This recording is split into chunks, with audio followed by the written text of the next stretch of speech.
Wagwan Generals, welcome back to another episode of the Shift Gear podcast. We're back here at home in Toronto after a very humid and eventful weekend in New Orleans, to say the least. As you can tell, I've not really recovered my voice yet from being out for like 3 straight nights.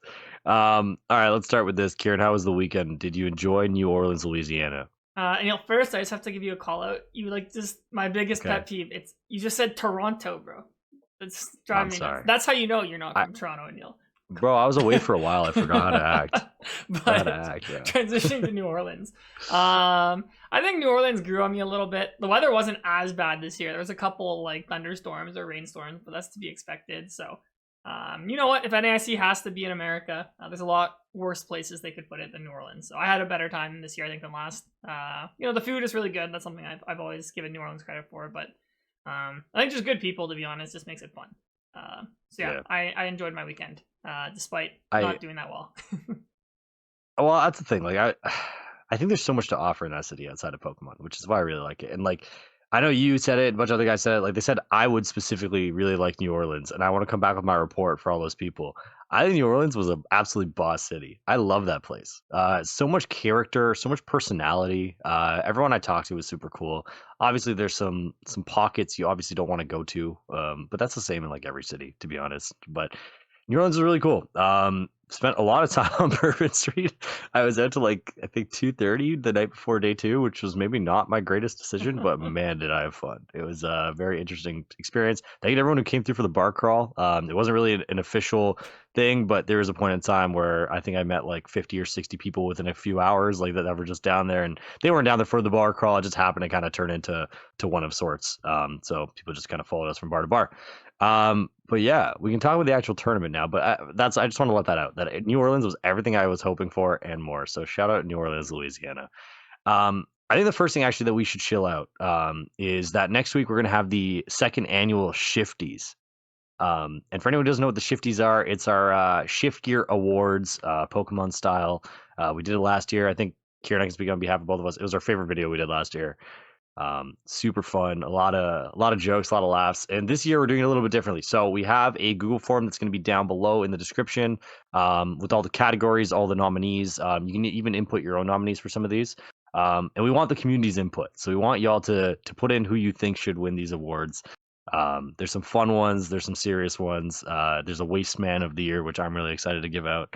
And this year we're gonna have actual certificates that the winners are gonna get mailed to their houses. So y'all can. This is serious business this year. We're gonna be in suits and we're gonna mail out some certificates.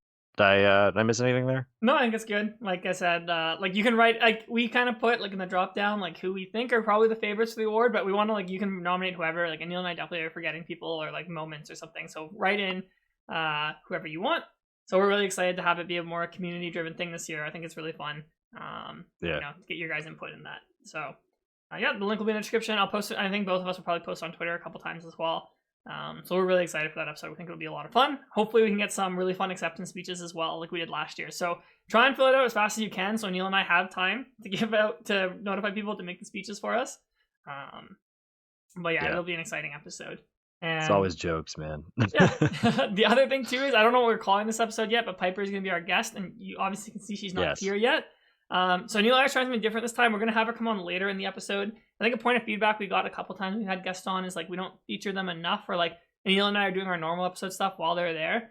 When maybe it's like they don't need to be there, or like they like if we're talking about our runs, like it's like less useful. So we'd rather like have Piper on, just focus on her deck and her run. So we'll probably put a timestamp. If you just want to hear Piper talk, you can just skip to that. But and we wouldn't blame you if you did. yes. That's all I'd be here for. Too. Other thing, Aneil, I think you're gonna enjoy how shout out to give out. So I hope I remembered this guy's name properly, but shout out to Alex. He came up to me at NAIC and he's like, bro, like I love the shift gear, but you're gonna like this. And he's like, I only like it for the banter. He's like, as soon as you guys start talking with TCG, I click off. I'm like, wow, the reverse shift gear fan. So shout out Alex. He's a BGC player. So I thought you'd appreciate that, Aneil.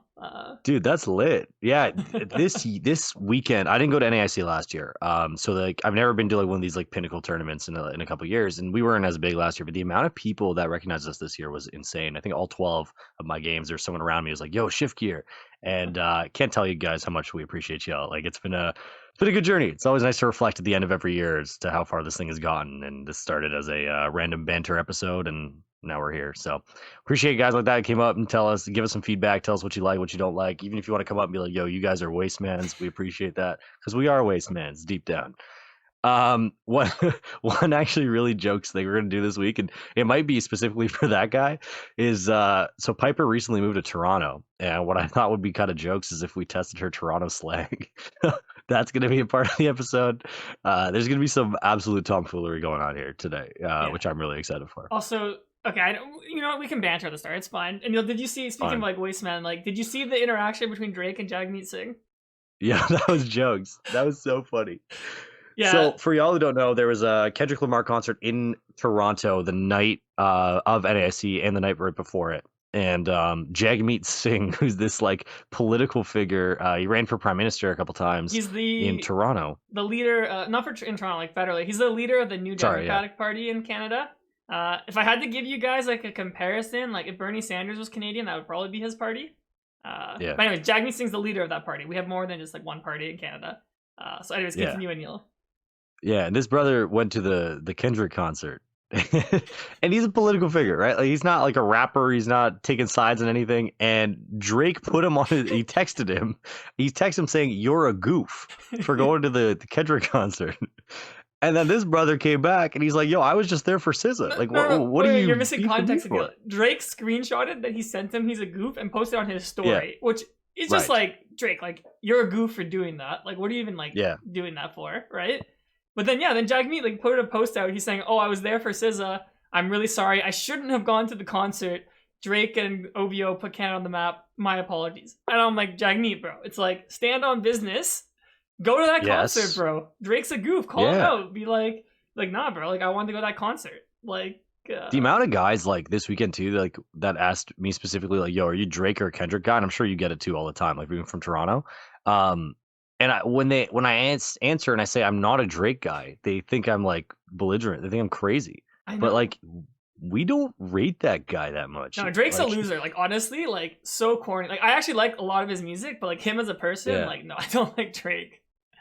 Like I'll bump some of his tunes. Like I'm not listening to his hard like drill stuff that he made like a long time ago. Like I'll listen to like his like twist and turn, like that kind of vibe, like something like that. And like that's where I think he's good. But some of his lines, like some of the stuff he does in real life is just so corny, bro. And it's like, I don't know. I think Kendrick kind of escalated this beef to a little bit to a point where it didn't need to really go, but that's also how these guys make money. So they're always going to like take it a step above each other. And I think that might have been a little publicity stunt on Drake's part to put on his story. Yeah, I mean, like, just massive L for Jagmeet. Like I like Jagmeet for the most part, but that I was like, Jagmeet, man, come on, that's a big L. But anyways, I just thought that was funny. It's almost like paying 4 first-round picks for Desmond Bain, kind of level of goofy, bro. I mean, I don't think that was a disaster type of move, because I think like the East is like wide open, as you saw by Indiana making the finals this year, and like Orlando's trying to compete. They're not super high picks, so. But I don't know. For Memphis, I don't get it either. Like they're trying to retool around John. They traded like their second man, right? Like what are we doing? Yeah, well, third man, because they have Ciaran Jackson, but like. I don't think Ciaran Jackson's all that, but I guess you're right. What? Ciaran Jackson's like low-key like better than Jaw.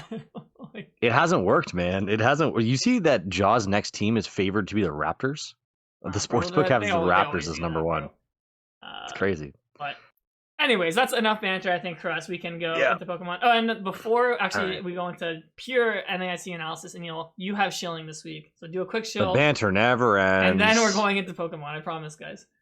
Oh yeah, I don't really. Okay, yeah, this is kind of like shilling, but I don't really care about it at the same time. We could have like 2 people or 200, also have the same amount of fun. I'm putting out a Cynthia's Garchomp class. I just wanted a place to kind of talk about the deck and what it was, and it's listed as an hour, probably more than an hour. I learned a lot about this deck, and there's a lot more intricacy to it than I thought initially, and there's a lot that I can kind of teach with it. A lot of things I learned through the tournament and from preparing. So anyone who wants to cheat on their homework, get a heads up on the next season. I'm going to be there to share all my knowledge on the deck and kind of how to approach the matchups and some of the ins and outs of the deck. So that was going to be a lot of fun. Going to be light and chill, just like Shift Gear, but hopefully quite informative as well. Nice. The link to sign up will be down below. I like your description here where it was like, I'll go over the list choices and why mine was bad. Yeah, mine was bad. It wasn't good. My list was not good. And like, so the context of this, like the timeline of this whole Garchomp thing was, I picked it up on Wednesday. And then when Fabian did well with it at the Invitational, I was disappointed. I was like, damn it, like my cat's out the bag. Because I was kind of doing it for content, kind of also because like, I don't know, like it was kind of underrated in my opinion. Like at that time, like a 400 HP dude is not easy to deal with, and I was never gonna win NAIC with this deck, and I knew that. But I like to play junk to NAIC. That's kind of like my thing, and this was junk, and then Fabian did well with it, and it was the worst thing to ever happen to me. So shout out Fabian for being a fellow Garchomper. But what's yeah, it called? I lost to Fabian in my win in for cut at the Invitational, and I'll talk about my experience at the Invitational later in the tournament. But yeah, he rolled me because I mean like. He had 4 power weights and double monkey into my Grimmsnarl deck. It's wild. I only found this deck because I was bored on Limitless, waiting for my girl to get home. And I was like, what do I do? So I went on Limitless and I saw the Garchomp deck, and I was on this like a month ago. I remember talking about it on Shift Gear. Like I was big on the Garchomp deck, and I put it down because it just wasn't really good. And the builds kind of changed, and this one like uses Unfair Stamp really, really well. I'd say like almost every round that I won was because of Unfair Stamp, and I'm very stamp sexual. We all know this. I love Unfair Stamp, but it really did carry the load. And then I was trying to think like, how do you stream attacks like this? There needs to be another level to this. So that's where like the monkey 2 energy 2 Crispin thing came in. Where like sometimes you'll have an extra fighting in your hand, you're going to be able to Crispin for double attach that turn and hit for 260. But I mean, we'll cross that bridge when we get there. So this list is kind of inspired by. Yeah, let's start by that, Aneil, with your list here. So you kind of like gave us a little rundown here. What do you think of the list you played? So tell me why it's bad. Or, I mean, I don't know if you want to leak too much because you're doing your class, but tell me what your thoughts were in the tournament on this list. And, all that. I'm sure my thoughts will change by Friday or by Saturday anyways, and I'll have new thoughts on the deck to leak in the class. I think my list was bad because the Pheasantipede is a terrible card. And I also think one Rocket's Watchtower is extremely incorrect. The Rocket's Watchtower never came up once. If you're able to pull up my matchups on the screen, I don't know if you able to do that. Yeah, I'm on labs. I hit matchups where it should be useful, right? Watchtower is in theory a good card, but you never really get it when you need it. And because of that, I think 1 was just a giant mistake. I think the Artisan was great. Maybe you just go to 2 in the future. But yeah, so that and the Pheasantipede is a terrible card. Why is Pheasantipede a terrible card? Because your deck is centered around 400 HP Pokemon, obviously. The idea behind Pheasantipede is when you have Arvin and your hand is dead and you need a piece of some sort, you're able to use the 1-of Ultra Ball to fetch out the Fez. That's the idea. But what I found quite soon, and like I said, I found this deck on Wednesday, so I had no time to test it really, was that the Fez is a liability more than it's a help. And any game that you start it, because you have such a low count of basics, you almost immediately lose. So those are kind of the reasons why my lists are bad. What would I change it for? I think it's probably got to be a 1-1 Roserade or some consistency cards, one of the two, because 2-2 just didn't really feel like I was going to say, like when I looked at this, I feel like the Roserade line was super thin. It's very difficult to kind of pull off. So those are kind of the initial thoughts on the list. Like it was cool. The Power Glass was awesome. That's a really cool card to have in the list. And like the Tomb is also really cool. And I just wanted to do well with something different, right? Like that's kind of what I want to do. If you can click on my Limitless page real quick, my past NAICs have been absolutely jokes. And I always try to play like something stupid if I have my invite by the time NAIC comes around. If you're able to blow it up there. So 2020 Flappy Box. We had, I guess Tina was just normal at that point. But if you scroll up, the best one was that Zorak pile thing. Deck? Open this thing real quick. Like this is just. I can't remember what Slowking was for. What was Weak to Water? Reshiram. Oh, that's right, Reshi's hard. Yeah. And it played a muck with no Grimer. It was just normal, awful. 1-1 Lightning Rock. It was normal, but there was a lot of lines going on here. 1, 2, 3, 4, 5 stage 1s. Yeah, it's pretty good. So I always like to play Junk at NAIC because I find it's like the pinnacle, like fun tourney of the year. So I decided to do that again this year, and I didn't go last year, and it worked out. If you look at my matchup, sorry, we'll go back there real quick when you have a chance. Yep. Really, really weird spread. I hit just about every meta deck aside from the one that I wanted to hit, which was Joltik Box. And I'm proud to report, actually, according to a PTCG Hive, I'm the only Garchomp player in existence to ever beat a Toedscruel. So I give a shout out to Mike Nato for losing that auto win. Bro, what's it called? I was giving him grief because I was staying with Mike, and I'm like, Mike, how did you lose to Aneil? Yeah. His whole deck is green. Yeah, call him right now. Call him right now. Call him. Let's see if he picks up. Call him right now. And in his defense, he bricked twice. Wait. Yeah. He bricked and then I stamp bricked him. In his defense. But I just want to give him grief because I think it's hilarious.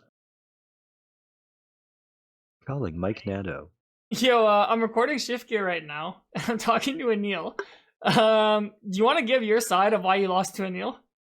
Yeah, 100%. Wait, one second. Let me get it louder. Wait. He's a man of few words, I see. Okay, you go ahead. Give your case. Yo, what's up, Aneil?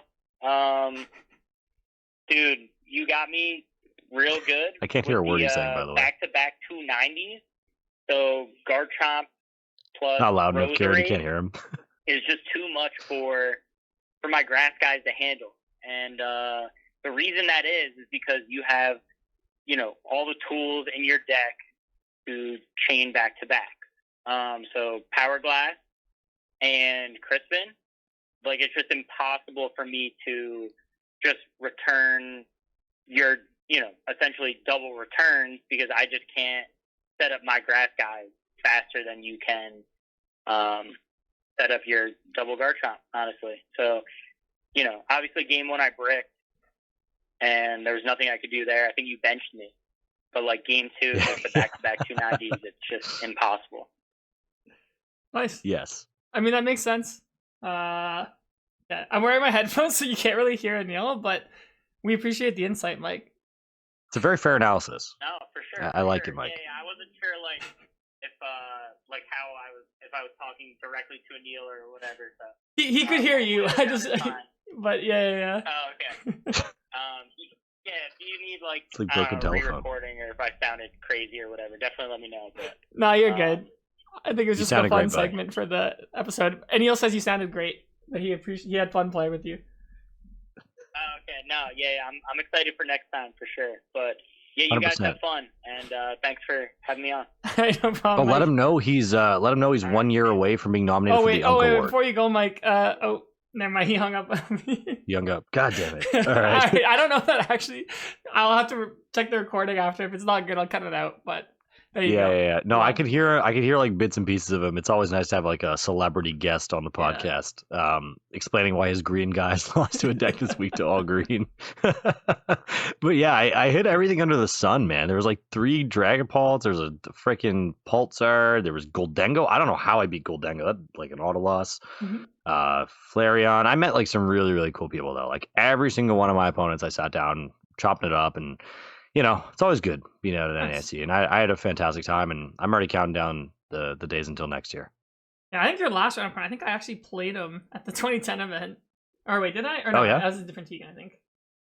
Anyways, but yeah. Mirror match Garchomp is serious stuff. That is crazy. Yeah, I ran into him, and he was talking about like how he played against you with Mirror. Yeah. Okay, also, speaking of the 2010 event, Aneil, for the most part, very fun, but I do have to put a dishonorable mention, unfortunately. So I think I told you earlier what happened, but it's 3 rounds, which already I wish there was a bit more because I think we had almost 100 people playing, or around 100 people, and everyone there was super chill. We were all having a good time. We all love retro, which is great. They had Pramwat there as our special guest they introduced, but the judging was very weird. Maybe I just haven't done side events in a while, so I'm not used to this level of judging for side events. But we basically had a judge for every table. I swear there was 50 judges at the 2010 event, which is fine. Not a big issue. But just the way they were moving was a little strange to me. So after I played round 1, the judge behind me is like, "Can I see your deck?" And I was like, "Sure." I'm like, "Why am I getting deck checked at a side event?" But no big deal. Yeah, that's crazy. And then bro pulls out my 4 Roseanne's research. Is like, "You need to switch these with basic energies." And the reason was because I was using World Championship cards, like Roseanne's research. Which I'm like, bro, like, are you serious? Like, we're playing a 2010 side event for fun. It's not that It's deep, not that bro. deep. But the thing that kind of like Yeah. bothered me was like he went straight to that and being like very aggressive instead of just being like, oh, hey man, like by the way, like you're not supposed to be using these, like we're supposed to switch these for energies, like just being chill about it. He immediately got very aggressive, and I was just like, bro, like this is a side event, like. So I just like I'm like, yo, bro, like can I just like can you get the head judge? Like the head judge like is like, oh, like unfortunately you've been told you're not supposed to use World Champions cards, you have to switch to energies. So like I'm not gonna lie, I was like a bit of a Ciaran. I'm like, bro, like you guys realize how bad the optics are. Like this is like not a serious tournament, and it wasn't a big deal because I had normal Roseannes and I think one of my other decks, so I just swapped them. But I just thought it was like a really bad look for like an event that's supposed to be really fun. Like this is almost like a trial run. Like I think like we want to have more retro events at NAIC, and the cards for a lot of these retro formats, if we bring them, are like inaccessible, right? So like if we ever do like an RSPK like event, most people are gonna have to use World Championship cards or proxies. So I don't know. It just kind of left a sour taste in my mouth. I like it's a bit concerning to me too. I'm like bro, like this guy probably like judged the main event, and like just the interaction I had with him. I'm like, I hope that's not how you like assess penalties or like interact with players during like a standard event. Because in a standard event, I understand because I'm like, yeah, it's the tournament integrity, but bro, a side event, exactly, it's not that deep. Other than that, though, I had a lot of fun in the 2010 event. I played Flyterra, one of my favorite decks, but yeah, that was just like a really weird interaction I had on the weekend that I wasn't too pleased with. So I know they send out those surveys for like feedback, so like I'm not gonna blast the judge in the survey or anything. I'm just gonna like let them know, like, hey, like if you guys run retro tournaments again, like it'd be great if like you can like allow World Championship cards.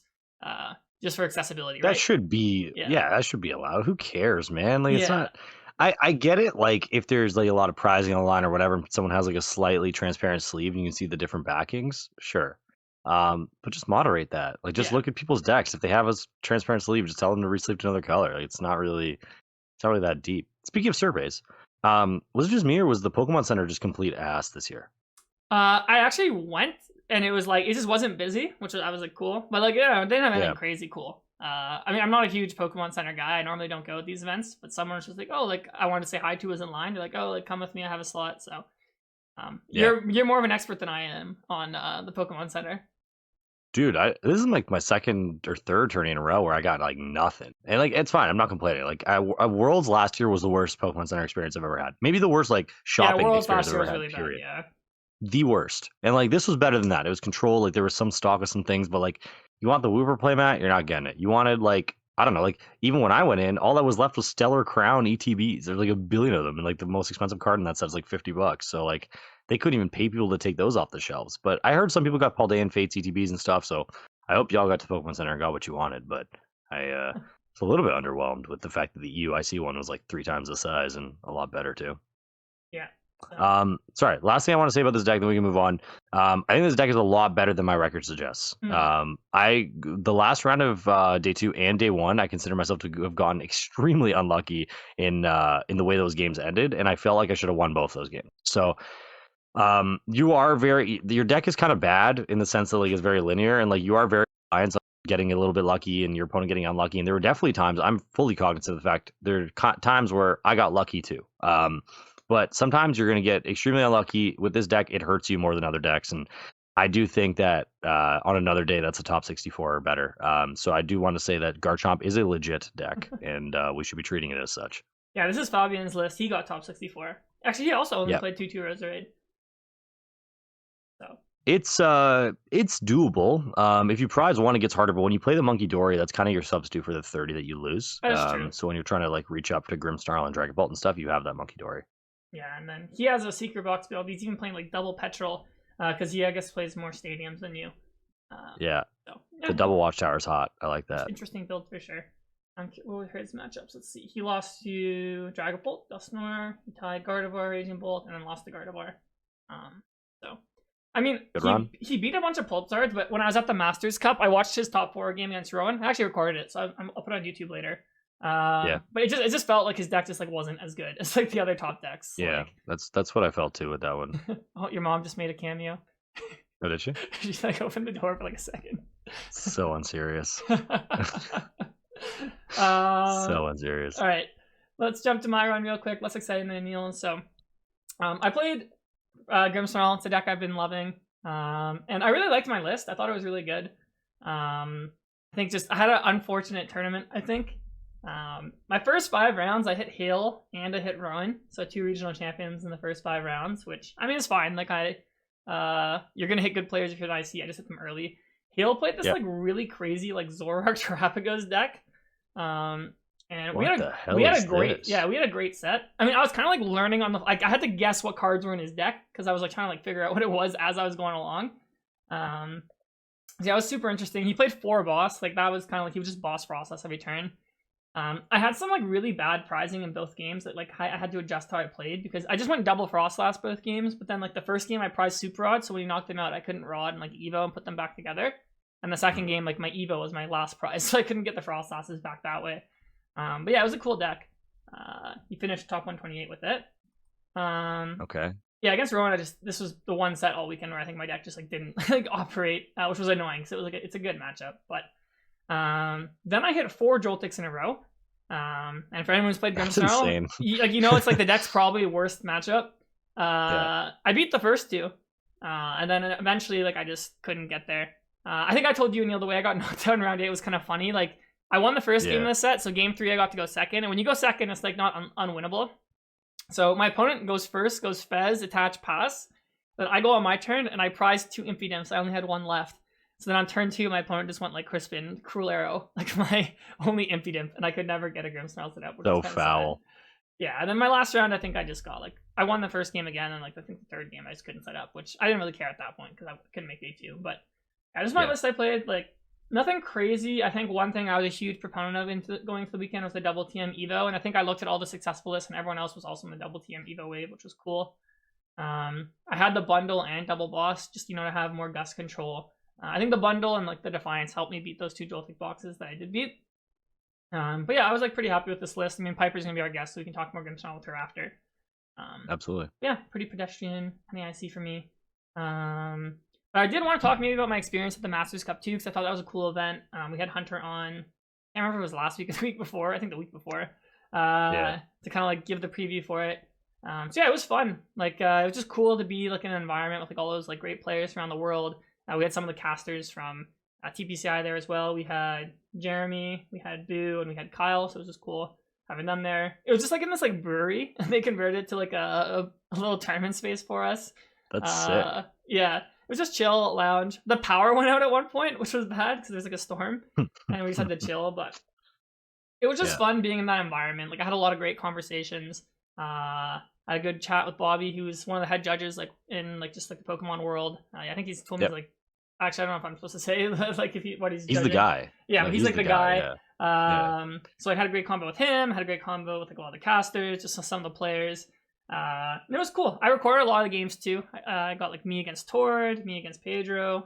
I recorded Gabriel Fernandez against Tord. So that's a cool match. So I'll post those later. It was kind of funny. Like it was cute. Like Gabriel's mom was there. And she was like making him take photos with all of us playing the tournament, just like classic mom. And then he beat Tord, and like she was like so excited. Like it was really, really, really cute. So yeah, I really enjoyed the tournament. I know Rowan took it down. I think this was the top 4 here. Yeah. I mean, no matter who made top 4, it would be some like great names. So a great tournament. I hope Hunter keeps doing them. I know he's talked about he wants to get them going like at every IC, maybe in some regionals. But I thought it was a very successful event. So hopefully he can. Yeah, I got the chance to meet Hunter on Bourbon Street. Seems like a super cool guy. So this is it's a good initiative he's putting on. He's nominated for Uncle of the Year. He might be. We'll see. We'll see what the community has to say about that one. Actually, no, I think you'd find this funny. I'm not gonna name drop who it was, but I was at the tournament and I was talking with Hedrick and Ian Robb. And one of the Japanese players in the tournament comes up to us and he like shakes Ian and Hedrick's hand. He's like, "Oh, very nice to meet you guys." And they just like walks away. Doesn't want to meet me. I was like, nice. I'm like, maybe he just didn't know who I was. Hold that. That's tough. That's jokes. Just a random guy. How does he not? I don't know. Whatever. I don't know. It was really funny though. I was laughing. That's hilarious. Oh, also really random. Like one of the guys who was like filming is like this massive TikToker with like 9 million like followers. I was like, I don't know why he was filming with us. Why was he there? I think his friend is like he plays Pokemon, and then he was like one of the people also recording or doing like the production company. But it was just kind of jokes. Like he gave me my headset when I was on stream, and afterwards I'm like, bro, like, are you like a TikTok guy? He's like, oh yeah. Oh yeah, just casually. Yeah. The junior finals was also really, really cool. That family. Yes, I want to talk about the other divisions as well. We had Annabelle and Kenji. I mean, Annabelle's had an amazing season, and then her brother's also like a great player. Yeah, I don't know if we'll ever see this again. I hope we do, but yeah, like Annabelle and Kenji in the finals playing the same deck, not the same 60. That was really cool. That's insane when Yeah. you think about it. Like, you know how many things have to go right in order to meet your sibling in the final? You also have to be on opposite sides of the bracket. Yep. Like, you know, and like, I don't know. We've talked so many times about how like fortunate you have to be to go on a top cut run, right? Like in a tournament run, all your like pieces need to fall into place and all that. And to have that happen to both siblings at the same tournament at the same time on the same list on opposite sides of the bracket to meet in the grand finals of NAIC, I think it's absolutely ludicrous. So shout out to that family. I mean, they just took home an absolute bag. Yeah. That's like 40K US. Like, well, you're not 40K, chilling. but still. Is it not? Is it not 25 and 15? No, their juniors is less. I think it's 7 and 5 for first and second. Oh. But they're both gonna Do they not pay the same entry though? Yeah, but like the tournament's like way smaller. Like I actually think the junior. I've always said that juniors and seniors should be free. But yeah, like if they're charging the same entry fee, they don't get the same prize, I guess, because there's just less of them. But they also get the travel award for LAIC, which is if you're under 18 is 5,000. So they get both of them are gonna get that, I assume. So that's 10K plus the 12K prize money. So yeah, 22K weekend for the Onos. That's a bag when you're a junior. Bro, $22 I'm running like crazy when I'm that age, man. Yeah. 22 G's. I know the parents are just gonna take it and put it in their university fund. The kids are never gonna see it again. I don't know. I assume they'll let them spend it on something. And we're not their parents. So That's what I would do. I'd be like, all right, congratulations, you get to go to university. Well, I mean, that probably funds the next couple of years of travel for them as well. Yeah. So that's awesome. Also, Mike Nato texted me saying, I forgot to mention Powerway putting Garchomp at 400 health makes it so that I can't even double Teal Mask and Iron leaves in to take the KO. So he's citing the facts right now. About it. Nice. Yeah, he's thinking about it. We got him going now. All right, then we have to jump to seniors, and we have to talk about Gabriel Fernandez, a grand slam in a calendar year, winning all 3 ICs. Just crazy impressive regardless of the age division. I think I've watched a lot of his games. It's just so clear to me that he's just like a step above like all the other kids. Like he's already at the level probably one of the top masters in the game. So it's just super cool to see this happen. Like I don't know if this will ever happen again. Like it's just so difficult to achieve because you have to be such a great player. You have to be consistently picking the right deck. You do need some luck to go your way, but it's super cool to have a player get the most amount of championship points possible in a season. And he did it with a deck that, was kind of not really hyped with Charizard. And I really liked his deck when I thought about it more. Like, he has, like, the Monkey Dory and the Max Belt to kind of, like, hit these numbers with Charizard earlier that, like, you normally can't take knockouts. Like, if Dragapult takes 2 prizes, you can knock them out with Max Belt and Monkey. So, just, like, innovating, doing things his way. Super cool. So, massive congratulations to him. Yeah, I think one thing we noticed, like, so far in this format, too, is, like, tools are very good. Like they're very overpowered without Lost Vacuum, right? And so like obviously Jamming Tower is a card and he plays his own Jamming Tower, but these cards like Max Belt are just sticking.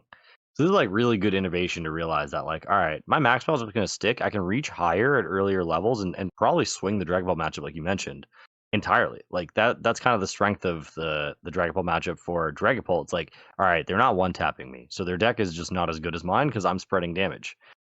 Being able to reach that earlier is really good and awesome innovation. To be honest, like you touched on the idea, like I don't know if this is ever going to happen again. To me, this shouldn't ever happen again. Like this is an insane thing. Like all the stars are aligning here. Like to win the 3 tournaments and like to have like the perfect season, regardless of what age division you're in. Like there's still 300-400 people at all these tournaments. It's not like it's like a complete Mickey. It reminds me a lot of if we have any soccer fans, of Lamine Yamal, who is like that 16-year-old Spanish kid who played at the World Cup, and like he's still one of the best players in the world. But you can tell like he should be playing U18, but he is like 2 steps above any other human being at that age, and I think this is nothing short of that. So exceptional status running through the youth rankings right now, and when he comes up to Masters, we are all in trouble. Yeah, I was making this joke, Neil. Who has more hype? High school LeBron going to the NBA or Gabriel Fernandez going into Masters? Yo, I don't even know, bro. It's you just hope it's not some like Bronny James type incident. But it's definitely not Bronny James. It's not Bronny James, bro. Who knows? I mean, I was gonna say it's like, not Anthony Bennett. he could have like a LeBron type of career where he becomes one of like the all-time greats in Masters. I mean, like I expect him to not have any trouble in Masters, to be honest. No. I don't think he'll win every tournament like he does now, but I think he'll definitely be competing for top cut consistently. I don't think it's possible to do this in Masters just because of like how many rounds you got to play and like how much more variance there is. And the players are just better itself. at the top. Like, yeah. So. I don't think this is possible in Masters, but still, like, I don't know. We're gonna talk about this in the Shifties next week, but it's like absolutely like it's one of those things you can't even comprehend. Like, it's a huge feat that we'll look at like years from now and be like, that was nuts. 100%. All right, moving on to Masters. We had quite the array of decks in Top Cut. Our ASIN went all the way down to 15, which was kind of cool to see. Bradner took it down, his second win of the year with Gardevoir. I mean, him and Henry Chow collaborated on this list. I know there's more people in their group, but I think those were the two really spearheading the building. And then we had fellow Canadian Riley McKay, breakout performance, getting second. Great play in top 4 with that pass against Tord. Taking down Tord is nothing to take lightly. So yeah, I guess the first thing to talk about is there's 3 Guardies in top 4. So, I mean, is Guardy just back to it's still S tier? Like, it seems like Grimmsnarl didn't keep it down. Like, dude, we gotta start having some conversations about this deck. I know we touched on this a couple of weeks ago, but like we gotta talk about this being one of the best of all time. It just doesn't die. Like 3 months ago, we were sitting here talking about refinement, right? And how refinement dying is gonna be the death of Guardy. Not only did it survive and remain a tier 1 deck, it's still winning everything. It is absolutely bonkers how strong this is. And we talked about game design before on here too, right? I wonder what the game designers are saying at this point. Are they like, damn, we didn't realize this was this good? Or was this like the plan all along? Because they keep printing support. Why is there a Mega Gardevoir coming out that helps this deck? I don't understand. I mean, I think the thing is the designers, they probably had no idea how good Monkey Dory was. Even when the card got revealed, I don't think anyone was like super high on it. Like, everyone realized you could put in Guardy like pretty like soon after. But yeah, I don't think anyone expected that Monkey Dory is pretty much in every deck. And that I think is extremely evident. Yeah. The innovation this weekend was the Turbo Energize and the Energy Switch. So basically, like a lot of matchups come down to a Monkey War. I think Grimmsnarl, Mirror, even Dragapult to an extent. I mean, Dragapult used to probably be anyways, but the Turbo Energize just lets you get double darks on the monkeys like right away, which I think is super cool. And like innovative, there's an E switch, so you can even go like attach to monkey, E switch to another monkey. Their list is like kind of greedy in the sense that like it doesn't play any attackers besides Gardevoir and Screamtail. That's kind of all you need when you have 4 monkeys in your deck. Like if you get all 4 going, Gardevoir can do 310. So yeah, it's just constant innovation from Henry Chow and I guess Bradner as well. I think in the second half of the season he started working with Henry. So, I mean, it paid off for him here with an IC job. Just absolutely bonkers. Like, I mean, it is also. Oh wow, I lost round 1. Yeah, that's kind of it's a Charizard. That's kind of yeah. Sense. It is kind of crazy how like they keep innovating on the same deck, and Henry specifically, like, and Bradner's a fantastic deck builder. We all know this, right? But Henry specifically has innovated this deck so many times. Like after people think, all right, this is the final product, this has got to be it, right? And he keeps finding ways to make this deck good and not only competitive, but winning tournaments with the same list. And obviously, a lot of it has to do with player diff. Like I'm sure Bradner and Henry are player diffing people all the time. But you have to adapt to the meta, and they're playing the same deck, and it's still doing well. And I genuinely do think we're gonna next year when we have like the best decks of all time or whatever, we're gonna be talking about this. Yeah, for sure. I mean, like, even look here, like Isaiah beat Ian and Piper on Grimmsnarl on the way to the top, so 2 great players. So obviously they figure the matchup. I know Piper beat Henry on her win, and we'll talk to her about it too. But really, really cool there. I mean, I think Riley, $1 million of earnings. I saw that actually. Yeah, it's like 1,015,000. That's crazy. Nuts. Crazy. Yeah, I think Riley's list was more traditional. Like nothing special. Like not in a bad way. It's just like it's a traditional Gardevoir deck. Kind of similar to what Henry won Portland with, just with now the Shaman, a 3rd monkey. So, yeah. And you can see why this lost in the finals, right? It's the monkey innovation of Bradner's build kind of outpaces this one a little bit. Well, I mean, I didn't watch the whole finals. I was on the plane. Like I watched the last game. I didn't have commentary on, but I think if Riley would have been able to make Isaiah turn 0, I think Riley would have won because I think he would have been able to go like counter catcher, knock out Guardy with Drifloon at the end. I don't know who would have won a full game, but yeah, I think the other thing is like the Isaiah list doesn't play Shaman, so like this list could use Screamtail into them. But you're right, like that's true. It's much easier to set up the monkeys for the other build. Like I'm sure Henry and Isaiah tested the matchup a bunch. I mean Tord top 4, Tord IC top cut, inevitable. This is a cool list, by the way. Yeah, like this is how Tord's been preaching straight pult for a while. Just like playing like the Neo upper and like 4-ups of the supporters. And then here he played double monkey, double Turo, kind of his Grimmsnarl techs, which are kind of cool because I assume he doesn't want to take a loss to that matchup. He lost like a barn burner in top 4 to Riley, which was a great game. But yeah, I mean, like, it's just like a consistent deck in the hands of like the best player equals good results. Like, I'm not surprised to see Tord in top 4 again. His only loss before top 4 was to Ray Chen, who he then defeated in top 8. So very impressive. Yeah, and like lots of good wins here as well on the names I'm looking at. That's a ridiculous day 2 gauntlet to go through. Yeah. Isaiah Williams, Kaiwan Kababe, and Labui, and Ray Chen. That is insane. And Makani as well, yeah. So yeah, and our Toronto GOAT took him down. Exactly. I think he's from Burlington, actually. So shout out Burlington. Yeah, shout out Burlington, bro. Smells kind of bad there because they have the factories nearby. Not Hamilton, nice city. No. Yeah, it's like on the border. Okay. If you drive like the Burlington-Hamilton border, you're starting to smell some fumes. But Burlington's a very nice city. Other than that, shout out Burlington for real. Yeah, and also shout out Ray Chen. I think it's crazy back-to-back finishes of the season, the top cut in Portland, and now the top 8 at NAIC. Ray Chen was #1 seed, only person dodging ASIM with the Toad Scroll deck. And you'll have a funny story. When I was in the junior area because one of my kids made top 8, and they were waiting for ASIM to start, and they were just a group of kids like at the table. Like, I'm not exaggerating, for 5 minutes straight, they're just chanting Ray Chen. Like, they showed Ray Chen's like player card in the stream, and there's like Ray Chen, Ray Chen, Ray Chen for like 5 minutes straight. It was so funny.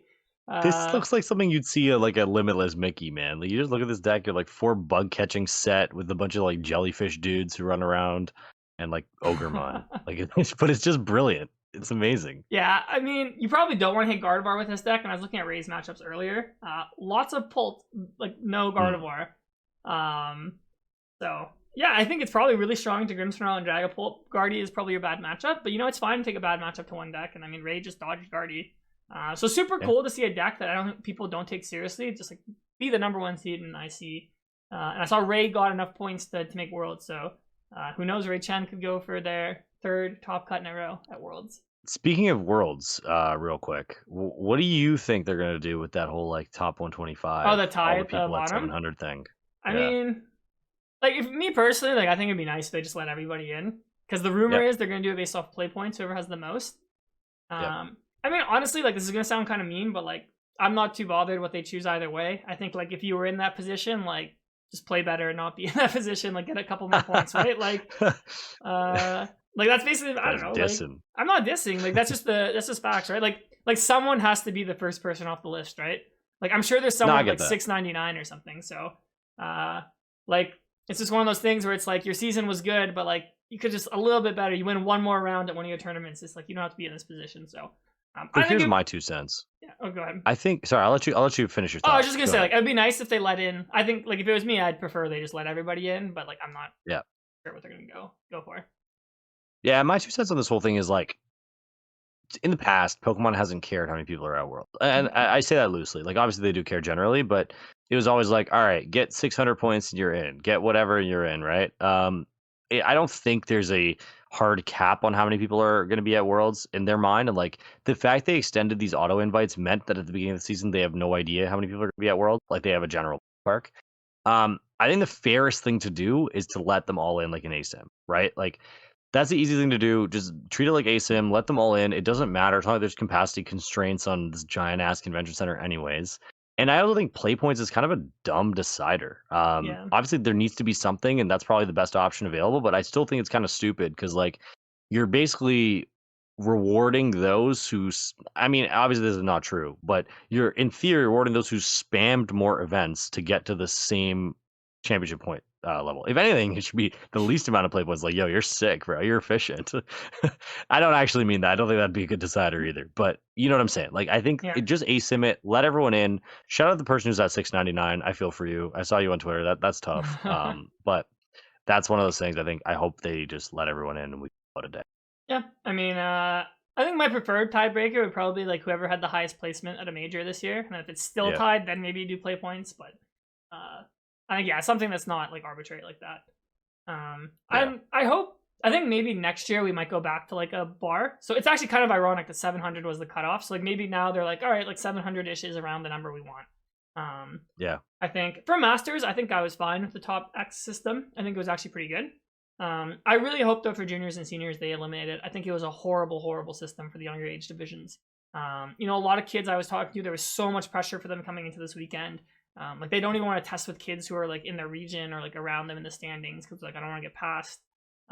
It kind of made it for like a lot of families like unaffordable because like you have to go to so many tournaments to like keep up with like the families that are taking their kids to every tournament. Yeah. Like there's pressure to like have your kid get all this coaching, and like I'm someone who benefits from that, but I just saw this year just it took a lot of joy out of a lot of the kids and like the families. I think there's a lot more burnout this year, and it made the game a lot less fun. So my hope is they go back to the bar for at least for juniors and seniors. I'm not too concerned for Masters because Masters like you can decide how many tournaments to go to, but I think overall it was a good system for the Masters, but I think like a massive failure for the younger age divisions like, for sure. The overarching issue with the whole thing too was like, all right, there's too many Masters, right? It had nothing. It never had anything to do with the juniors and seniors. It was always like, why the hell do we have 600 North American Masters coming to Worlds? And I agree, that is a problem. And obviously, and I think we're very vigilant of this. We speak from a place of utmost privilege in the sense that we are amongst that 125, and I'm totally aware of that, right? And I don't want to sound like I'm a deluded nut. But Worlds should be for the best players in the world, whatever that means, right? And when you invite 600 and the way it was last year, it was kind of just like very spammy, it felt. We said at the beginning of the year, we said, hey, I am happy to miss Worlds if I don't play well. If it means that the top 125 does not include me, I'm happy to miss Worlds because this year, you know, it's the very best. And if you look at that top 125, it is a very, very stacked top 125. Like you look at those names, you're like, okay, I recognize most, if not all of these names, and for better or for worse, right? But I like the system overall, and I would say that even if I didn't make Worlds, I think the system was good for us. It created in Masters it works because, like you said, you're not competing with the guy next door. Like I can test with my 6 buddies and know that it won't matter in the tournament, right? I'm not going to hit that guy. But obviously in the juniors and seniors division, it is different. Like it is smaller, it's tighter knit. Like there is issues with that I think Pokemon will see and will address. But for the Masters, I thought it was perfect. Way better than the ELO system we had before, that's for sure. The championship point bar was nice because you knew what to aim for. Mm-hmm. But I think that's also a product of this being the first year of the system's existence. Like next year, we go into it knowing, hey, 700 is probably the bar. Because if you remember, like the last 2 months, people have been bouncing between like, oh, 600 is good. Then it was, 700 is good. Then I heard people saying, 800 is good. No one really knew. Yep. And it shouldn't really be on us to kind of figure out that bar, I don't think. Like people were running like advanced calculations. There's mans with Excel sheets out there with pens and papers. Like it was wild. But I think next year we'll have an idea of what the bar is. And I think this system was good overall. As much as we had our first emergency shift gear episode because of it and maybe panicked a little bit, it was obviously very hard to get into Worlds. But I think this year they did it the right way. Yeah, I mean, I'm always of the mindset. It's like when people ask me, like, "Oh, what place are you? Do you matter?" I'm like, "Bro, like, I just play the games, play the best, try to do the best I can, see where I finish." Exactly. Now, maybe like you're saying, I'm a bit privileged because like I'm in the like top half of the 125, and I didn't really have to worry about it even after the first term of the year because I got second. But, yeah. I think that's the mindset to have. Is like instead of stressing, it's just like, yo, like play the best Pokemon you can, and then see where you end up. I really like the lower best finish limits too. I was a huge fan of that because it means that you have to do better. I'm down to lower them even more. Like let's lower, or like maybe just keep your best IC finish. So, like the ICs are still not weighted as heavily. Yeah. I think my preference is like if we're keeping top X, I'd even be fine like lowering how many invites, like lower it to like 75 or even 50, and then just put more auto invites. So like make top 8 at a major an auto invite, make like top 16 or even top 32 an IC an auto invite. Because I think that way it rewards excellence. And then if someone can't go to as many tournaments, it's like if you have a really good run, you get your invite compared to someone who gets like just maybe like one top 64 and a bunch of top 128s. Like I'd rather invite the person who has like a top 8. I'm completely for the idea. Yeah, I'm completely for the idea of eliminating pay to win as much as you can. Like eliminate the spamminess. I don't want to see like people flying to South America it's like South Africa SBE because they feel like they need to. That shouldn't be what this game is. Like it should be like, all right, I can attain it within my own region, within respect. You got to travel a little bit, whatever. But yeah, I agree with you. Like reward more of that stuff. And like one thing I saw on Twitter, and I know we're kind of off topic here, but I think this is an interesting conversation. One thing I saw on Twitter was the idea of like, okay, next year, let's say everyone with 500 CP or more, you get to play in the LCQ, I like last chance qualifier, like a grinder, right? Like there are cool things we can do with this. I think that the sky's a limit with how they manage invites, but like yeah, I think it would be this cool. felt Like good. imagine like the LCQ is like not even at Worlds. It's like you have this like separate thing. But I guess then people have to fly for an LCQ if you're from around. But like maybe it's like for each region you have the LCQ. So it's like Europe gets their own LCQ, LATAM gets it.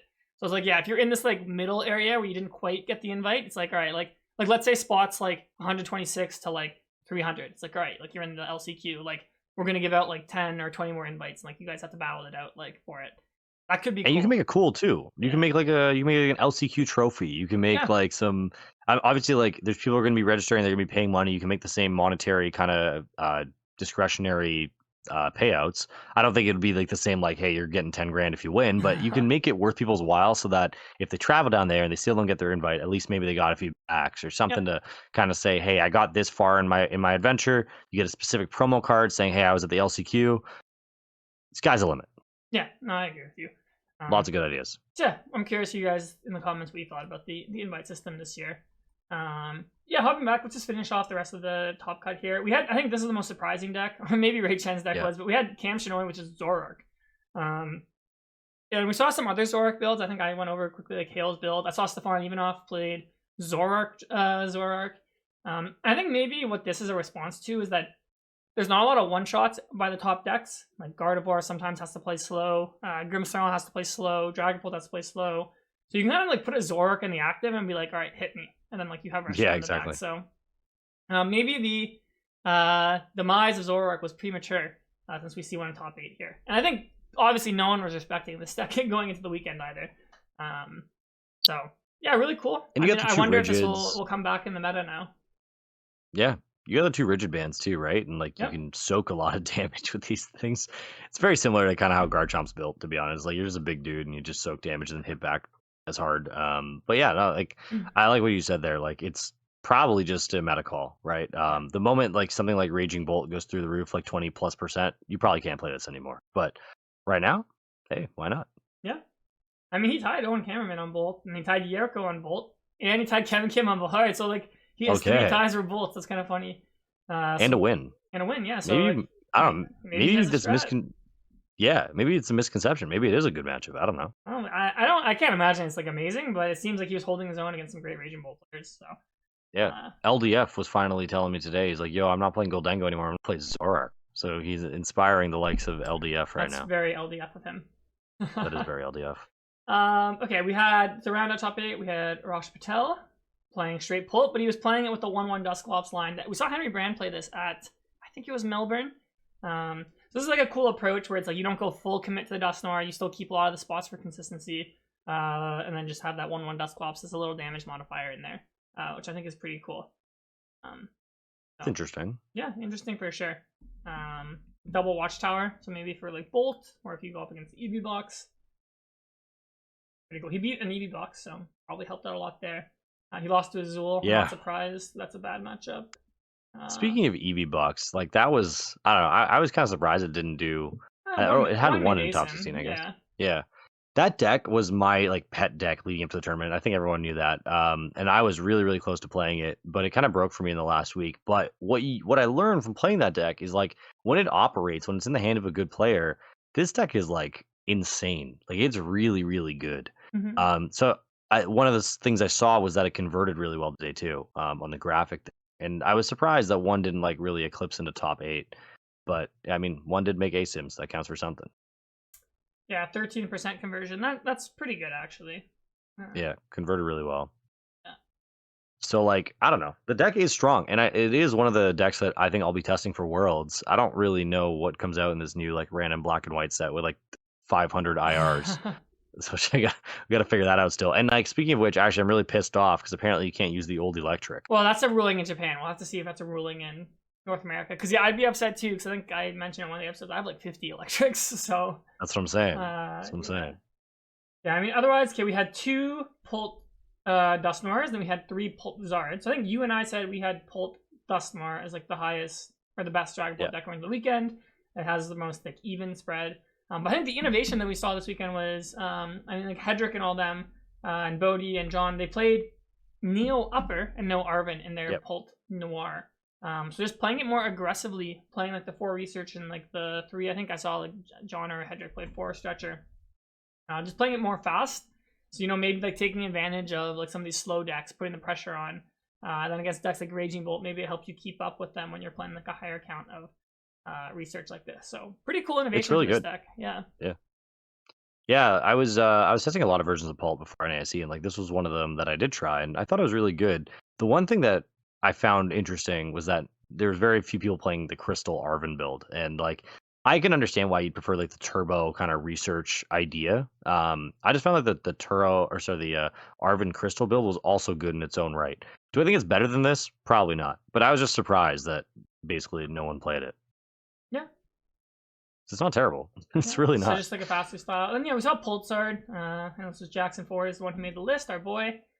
Do pretty well. Rowan won the Masters Cup with it. I think with this exact list, actually. And then, we saw a couple of them in the ASIM as well. So just like Dragapult had a pretty good weekend, to be honest. I think there was, 7 in ASIM? So Dragapult's definitely not going anywhere. It's still a very strong deck. It just has a rotating part. Actually, we had 2 straight, 2 Dusknoir, and then 3 Pulsar. So literally all the variants are represented here. So just good weekend for Pult. Yeah, it was one thing I wanted to mention. Like from last week, we predicted Grim and Raging Bull to be the top 2 decks, which they were, play rate. But interestingly, they didn't really convert. I think everyone had a plan for them. I think it still did convert well. Grimmsnarl had 11%. Dragapult had Dusknoir had 11%. Charizard had 17%, which is impressive. Yeah. Straight Pult had 15%. And in terms of in terms of conversion, I mostly mean into the top. Oh, in the top. Yeah. This is relevant too, but yeah. Yeah, Piper's not much. Grim, and then I think there's one in top 32. Yeah, Tim Franklin, shout Danklin. Shout out Tim Franklin. Yeah. Oh, Shinosuke. I think that's the guy who got second at Worlds last year, top 64. Yo, can we look at the Ogremon box? I just wanted to talk about that. What number? Number 35. Matthew Hubbard. This deck is Ogremon jokes. Box.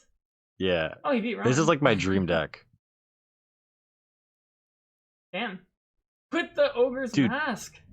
Yeah, that's what I'm saying. Can you imagine you sit down and you're winning it for top 8 and you're playing against this? I'd be like, what the hell, man? I guess it was the win for top 8, but like you're like deep in the tournament. You're getting hit with Ogremon mask. That's pretty cool.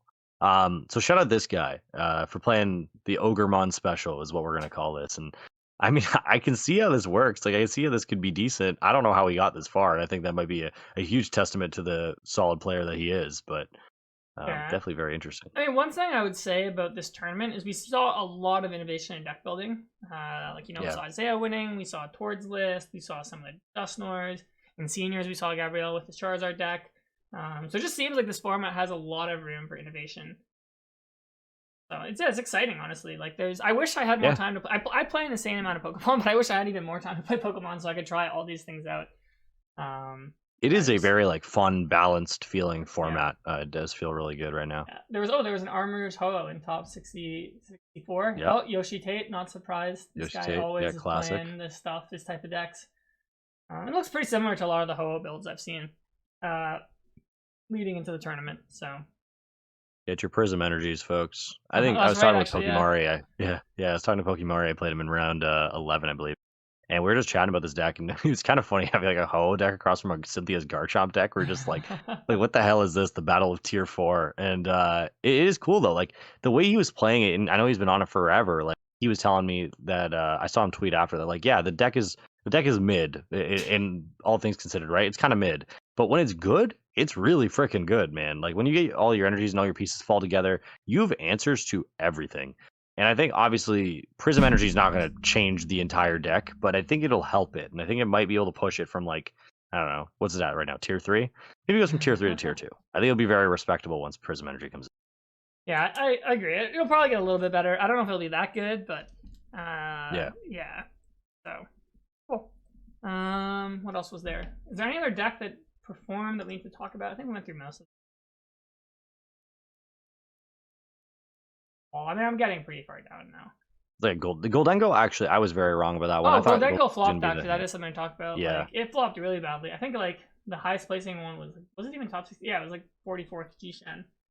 Yeah. Yeah, I'm kind of surprised it didn't do better. Like maybe, I mean, we see like some strong players on it, but maybe just like it didn't have enough strong players. Like I'm curious what they lost to actually. The deck's also like quite linear, right? Like the strong players can only play it so well. He lost to an Eevee box. He tied a Gardevoir. To be expected. He lost his win in the cut actually. Okay, so I mean, like he was right there. Yeah, it's kind of crazy. Like you win and you make cut, you lose, you're down to 44th place. He also lost his win as well to Eevee. Okay, yeah, that sucks. He beat Eevee actually. He had 3 Eevees. That's so unfortunate. So yeah, I mean maybe it was a bit more matchup luck or cards going their way. We have a Dragapult and cut, or not Dragapult, sorry, a Pengo and cut, and all of a sudden we're like, oh, Golden go ahead again. But yeah, overall it looks like it just didn't do that well. We were right about a lot of things last week. This was not one of them. Goldango kind of flopped a little bit, but that's all right. Yeah. Also, we had a lot of North American players in cut at the NAIC. I know in video game, I think there was no North American players in cut. So that was funny. There you go.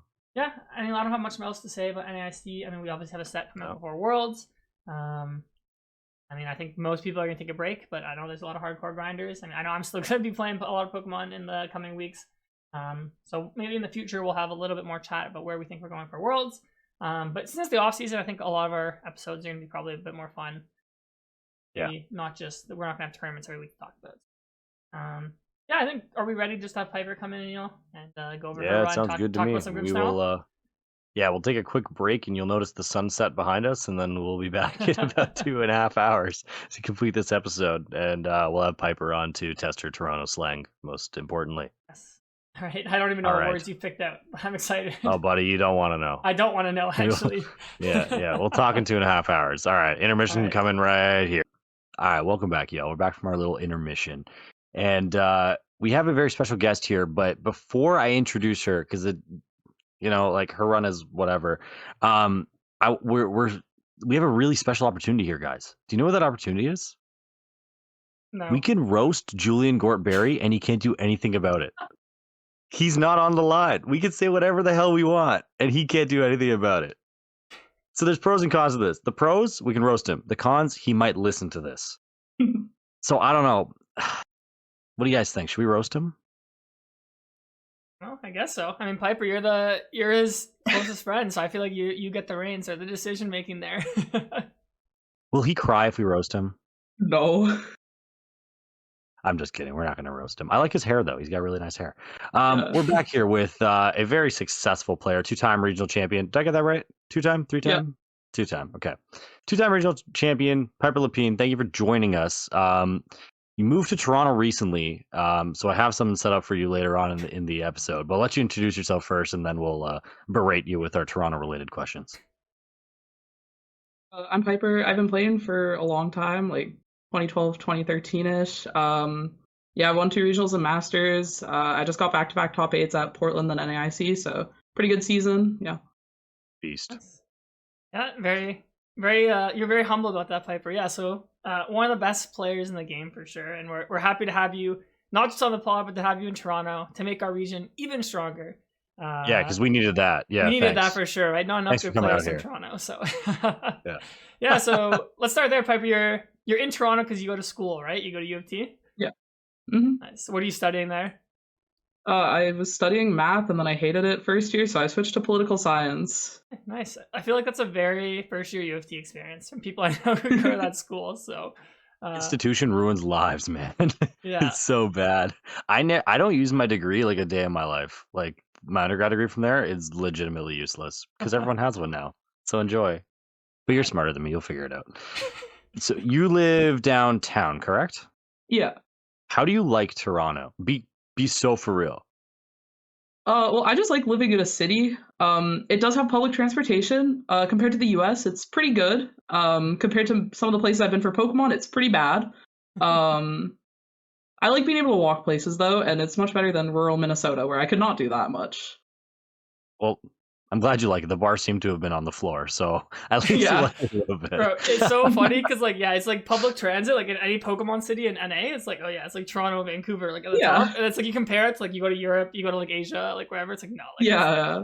But Japan was so awesome. Oh, Japan Oh my is like God. I dream about the public transport there like every day. But What's that thing called? The Suica card or whatever? Yeah, the Suica card. Oh, it's so good. Oh, So good. Sick. Well, we're glad you like it. So we decided in very shiftier fashion and very unserious, since Ciaran and I are very, as you know, Toronto heavy. We speak in a lot of slang in our everyday lives. Ciaran and I on Aneil more weekends so get than involved. me. On this podcast is where I crank it all out, and then I'm just a normal human being. So I prepared 4 Toronto terms. I want to quiz your knowledge of these terms. And we'll see what you get out of 4. Okay, does that sound all right? All right. All right, we're gonna start with a really easy one, but a lot of people don't know this one, so I will ask you. Wagwan. It's like a greeting, right? Okay. Yep. I'll give you a check mark. It's like slang for like what's going on, but yeah. Yeah. All right, this one's kind of a tough one, Ciaran. You definitely know this one. This is a tough one. A lie. I have no clue. Give us a guess. Okay. Give us a guess. Try and like work it out. Or Neil, use it in a sentence do you for need her. it in a sentence? Yeah, use it in a sentence for her. Yeah, use it as something. Okay. Last weekend was a great weekend. A lie? Like, is it like on God or something? Kind of. It's like a reaffirmation of what you said. So if I said like, yo, Ciaran's a good guy, a lie, it's me saying like, yo, Ciaran's a good guy, right? Like that kind of idea. Mm-hmm. So we'll give you like half a check mark for that one. So you're like 1.5. Okay. This was not really a Toronto slang term, but it was brought to be a Toronto slang term because of Kendrick Lamar. Crody. Yeah, I have no clue. Yeah. Right. So give her the sentence, Aneil. I think she can get it. I think she can get it with a sentence. What does he say in the song? You don't have to give him the song. Just use it in a sentence. Yeah. Like I don't know. Like, but if I use this sentence, it's gonna give it away. Trying to think of a way that wouldn't give it away. What's going on, Crody? I don't know. It's just like bro. Yeah, you got That's it. exactly what it is. So Crody, like to my knowledge, originated because there were like Bloods who would, or sorry, there were Crips who couldn't use the letter B, so they used the letter C instead, and they created Crody. Okay. You gotta fact check that one. I don't know. I'm pretty sure that's what it is. And the last one is more like, it's kind of more Jamaican based, but I mean like everything is in the city. Bregin. A sentence, please. Ciaran is my Bregin. Friend, brother. Yeah. I'm going out with my Okay. Bregin. Yeah. Sure. So like acquaintance or like friend of the sort. You get 2.5 out of 4. It's pretty good. It's a passing grade. It's like average. That's all I need. That's all. Yeah. Average grade. C's get degrees. I was hoping there's like bear and wagwan, and that's all I got. Yeah. Hey, that's all you really need. If you know, well, you've been here long enough now to know that people don't really talk like that. It's only like a select. What do you mean? I hear it every day when I go down the streets. Really? Yeah. I think that's how Piper talks now, right? Yeah, I remember you lot that were like that. The young whippersnappers love the slang. I don't know. It's the good youth. The good youth. We have an award this year in the Shift Gear Awards. We're calling it Rookie of the Year, and I'm making Ciaran rename it to Ute of the Year.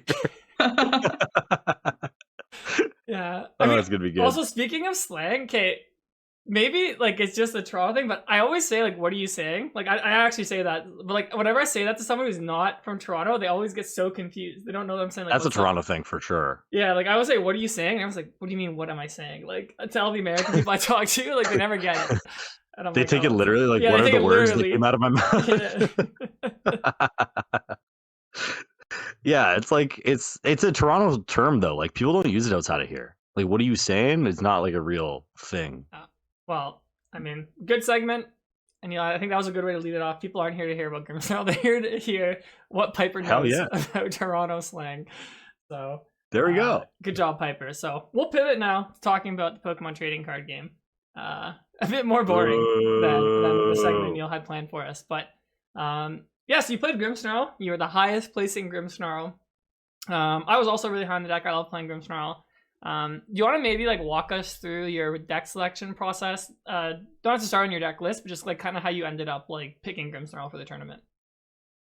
Yeah, so I was sitting in call testing Poltnor with some friends. Bodhi, who also got ASIM at this event, he ended up playing Poltnor, but we played against Roz, who I'm also friends with, and he was playing Grimmsnarl on ladder. And I watched his list play out, and I'm like, yo, this is really good. He was playing like Pokegear and Fez, so I just hit him up for the list, and then he sent it to me. So then I just had a list to work off of, and it was really good. And everyone wanted to test against Grimmsnarl, obviously, because it was going to be like a top 3 deck. So I was just like, I mean, you know, spread decks are fun. I enjoy playing spread. Like Shrine of Punishment decks, I always enjoyed those. Regidrago was honestly a spread deck. And Guardy was to an extent with them heavy Monkey Door builds.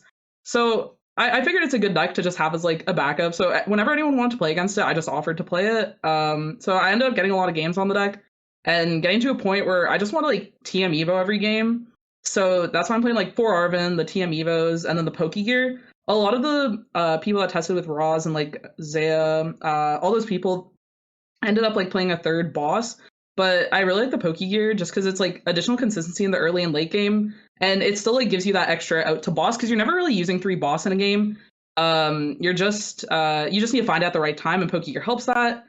And then there's also a lot of times where you don't want to burn your secret box early, but your hand is only live with an Arven. So being able to Arven for like Pokegear in your TM Evo, then you can Evo set it for next turn, and then have Pokegear for like Iona or Research felt really good. And honestly, Pokegear felt like the best card in the deck, which was definitely odd because in a lot of decks like Lost Box in the past, it felt really bad. But I guess with like significantly more supporters than just the 4 Chorus, it's pretty good. Yeah, that makes sense. I mean, when I used to play the Frostlass Monkey Dory deck, like I would also Arven for Pokegear like all the time. Yeah. And I think the double Evo is definitely a card that I think most of the successful lists were playing. I was really high on double Evo as well. I think just even being able to like do it in the mid game again, if you're playing against like an aggro deck and like just play single prize board and just get the reestablished Frostlass, yeah, super good. So, yeah, I guess a couple questions I had for your list. How'd you end up on like the 3-2-2 Grimmsnarl? So that's a pretty thin line, but I think most lists I saw that did well played some like 3, some X2 like Grimmsnarl line. So how'd you end up there? So Roz sent me the 3-2-2, and I wasn't convinced on it. I'm like, I feel like I want 3-2-3, or like in best case 4-3-3 or something, just like really thick. But the more that I played the deck, I'm like, I can just find these super easily with a Spike Myth, and there's not a ton of stadium bumps, it feels. So my Spike Myth is usually like staying in play. So I never had trouble finding it. And a lot of times I wanted to have the option to flex into a 1 prize board, so I never needed 2 Grimmsnarls in play, it felt. There were like some boards that it was good, but it didn't come up enough that I wanted to play the 3rd Grimmsnarl. And it's just like playing a bit more conservatively with your recovery cards. I had a weird game against Bradner in top 8 where like my hand was live with a research, but I'd have to discard 2 recovery cards, so I had to like play a bit more passively instead of like aggressive. So it's just like adjusting the play to match the thinner line, and it let me play more consistency. Like a lot of lists were only playing like 1 or 0 nest balls. Some lists were only playing 2 Spike Myths. Some were like bumping that up with a 2nd Artisan, but I really don't like giving Artisan to the opponent a lot of times. So there's a lot of like extra consistency boosts I got elsewhere that just felt pretty good. Yeah, I think I agree with that. I played 3-3-2. I just didn't play the 2nd Candy. I agree with you on the Artisan. It's like I play 1 because like against Raging Bolt you have to box for it to get the Shaman, but I agree. Like against Gardevoir it feels bad. You're giving the monkeys. Yeah. But yeah, I also played 1 nest ball. I would have liked to play 2. I think Ian played 3 when I looked at his list even. I think he played 1 Coffin. Yeah, 3rd nest ball. They're playing 3 nest ball in the Fez. I tried the Fez because I really liked it in theory, because the first games I was playing with Grimmsnarl, I felt like I was just getting to a point where I'd get Iona, then I have like an Ultra Ball or something, and then my hand would be dead. And I'm like, oh, I really want Fez. But then I played with Fez, and benching it felt really losing in a lot of positions. So it like, I ended up cutting it. I think Danklin, Roz, and everyone still ended up playing it. And I don't know, I didn't like it. But yeah, the Artisan was really good. Another thing that I really liked about it is you can disrupt your opponent's Spike Myth and Mirror, which actually came up a lot. I hit 4 mirrors and beat them all, which was nice. But I was doing that a lot where like they play a little more aggressively and not have like a Morgrim bench. And I could go like bump their Spike Myth and KO their Grimmsnarl, and then they couldn't like find the Candy combo as easily. And then also on candies, I really like the 2 Candy, 2 Morgrim. I was also thinking of cutting the 2nd Candy for 3rd Morgrim, but like just with aggressive decks, having the double Candy is really important. Because sometimes like if you prize the 3rd Impotent, they can like pretty aggressively deal with your like Morgrim line. So then you can't like you don't have the time to evolve it up, and then only the one candy can be a bit awkward sometimes with research discards. So I felt 2-2 is the like safest, and that's what my friends kind of all agreed on. Yeah, I think when I looked, most of us were kind of like on that, which makes a lot of sense. So a couple omissions you had I wanted to ask you about. So you played 3 monkey instead of 4. Did you feel like 3 was enough? Did you ever consider 4? Fourth monkey was like the 61st or 62nd card I wanted. Like, it would just be so nice to have. I just didn't want to cut anything for it, and that was basically where I was at with the list. I played against like a Grimmsnarl with 4 monkeys, and it just seems so good. I don't know. It's something I wanted, but just no space, it felt. Would you ever cut an So S-ball for the funny. 4th monkey? Oh, sorry, I didn't mean to cut you off, Neil. No, you're good. You're good. Go ahead. I was really respecting Raging Bolt going into the event, so I really liked having the double nest ball to aggressively find Shaman. So I maybe it's definitely something I thought about, but I like the like consistency where it was at, so I'm not 100% sure on it. I'd maybe consider cutting the Budew. Like, I got a lot of good uses out of Budew, but at the same time, like I also lost some games to like starting it and then having it on the board, it felt. So I'm not 100% sure on the card. Yeah, that's I was just interesting. gonna say, I think it's so funny that we've gone to a point where decks have like 4 monkeys and you're just monkeying each other like the entire game. Yeah. And Ciaran and I were talking about this earlier in the episode, how like we think monkey might be the best card in standard. Well, I think we know monkey is the best card in standard at this point. But we wonder if the game designers have regrets. Like, do you think, Piper, you specifically, because we already talked about this, do you think the game designers knew how good Monkey Dory was going to be when they printed it? Absolutely not. Because I don't know if they've had something similar to this, but I don't know. 3 damage just seems so insignificant. Like, there was an Absol from Roaring Skies that was one-time use, like move 3 damage. Stuff like that was like very niche, but it was used, but like not as OP as Monkey. But like the repeatability of it, the fact it heals your board, and then they gave it a broken attack for no reason. Like, so I think they definitely, that guy got fired, I think. But yeah, that guy's canned. He's never going to see the light of day ever again. It's just crazy because like when Ciaran said like the 4th monkey thing, I was like, how the hell have we gotten to this point? How are we playing 4 Monkey Dories in these decks? Yeah. And like when you're playing as Gardevoir, you're just sitting there like sending damage across and bringing it back. It's like playing Battleship. It's so stupid. Yeah. Yeah. So sorry, Ciaran, I cut you off. No, you're good. I was gonna ask you, Piper. So like, it's kind of funny. Like, I think the original Grimmsnarl list all played 2 Budew from Japan, and I think if anyone played Frostlass Monkey, like before Grimmsnarl came out, they're like, oh, Badew's the main attacker, and like I think the first thing I think most people realize when testing, you're like, oh, Badew's actually kind of mid in this deck. It's not like you actually almost never want to do Budew turn 1 because you always want to Evo. Like, it's like a mid game card when you're trying to like buy time, play single prize board. So, do you really think you could cut it? Do you really think like you can get away without playing Budew, or do you think like maybe your opponent would still respect Budew if you don't play it, even like they just assume there's one there? One of the most like awkward parts about Budew is just like, even if you go for the Budew lines, if your opponent can like gust around it, then that's just like -1 bench space. Yeah. So it's really weird in the mid and late game. So it's like I could just be setting up another Monkey Dory in that space if I were playing the 4th Monkey Dory, and yeah, your opponent has to respect it, right? Like, you can't really bet that the Frostlass deck is cutting the Budew. I don't know, like. Yeah.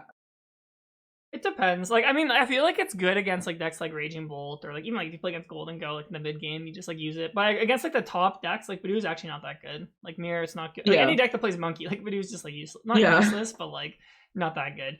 So yeah, it's kind of crazy. It's like okay in the Dragon Bolt.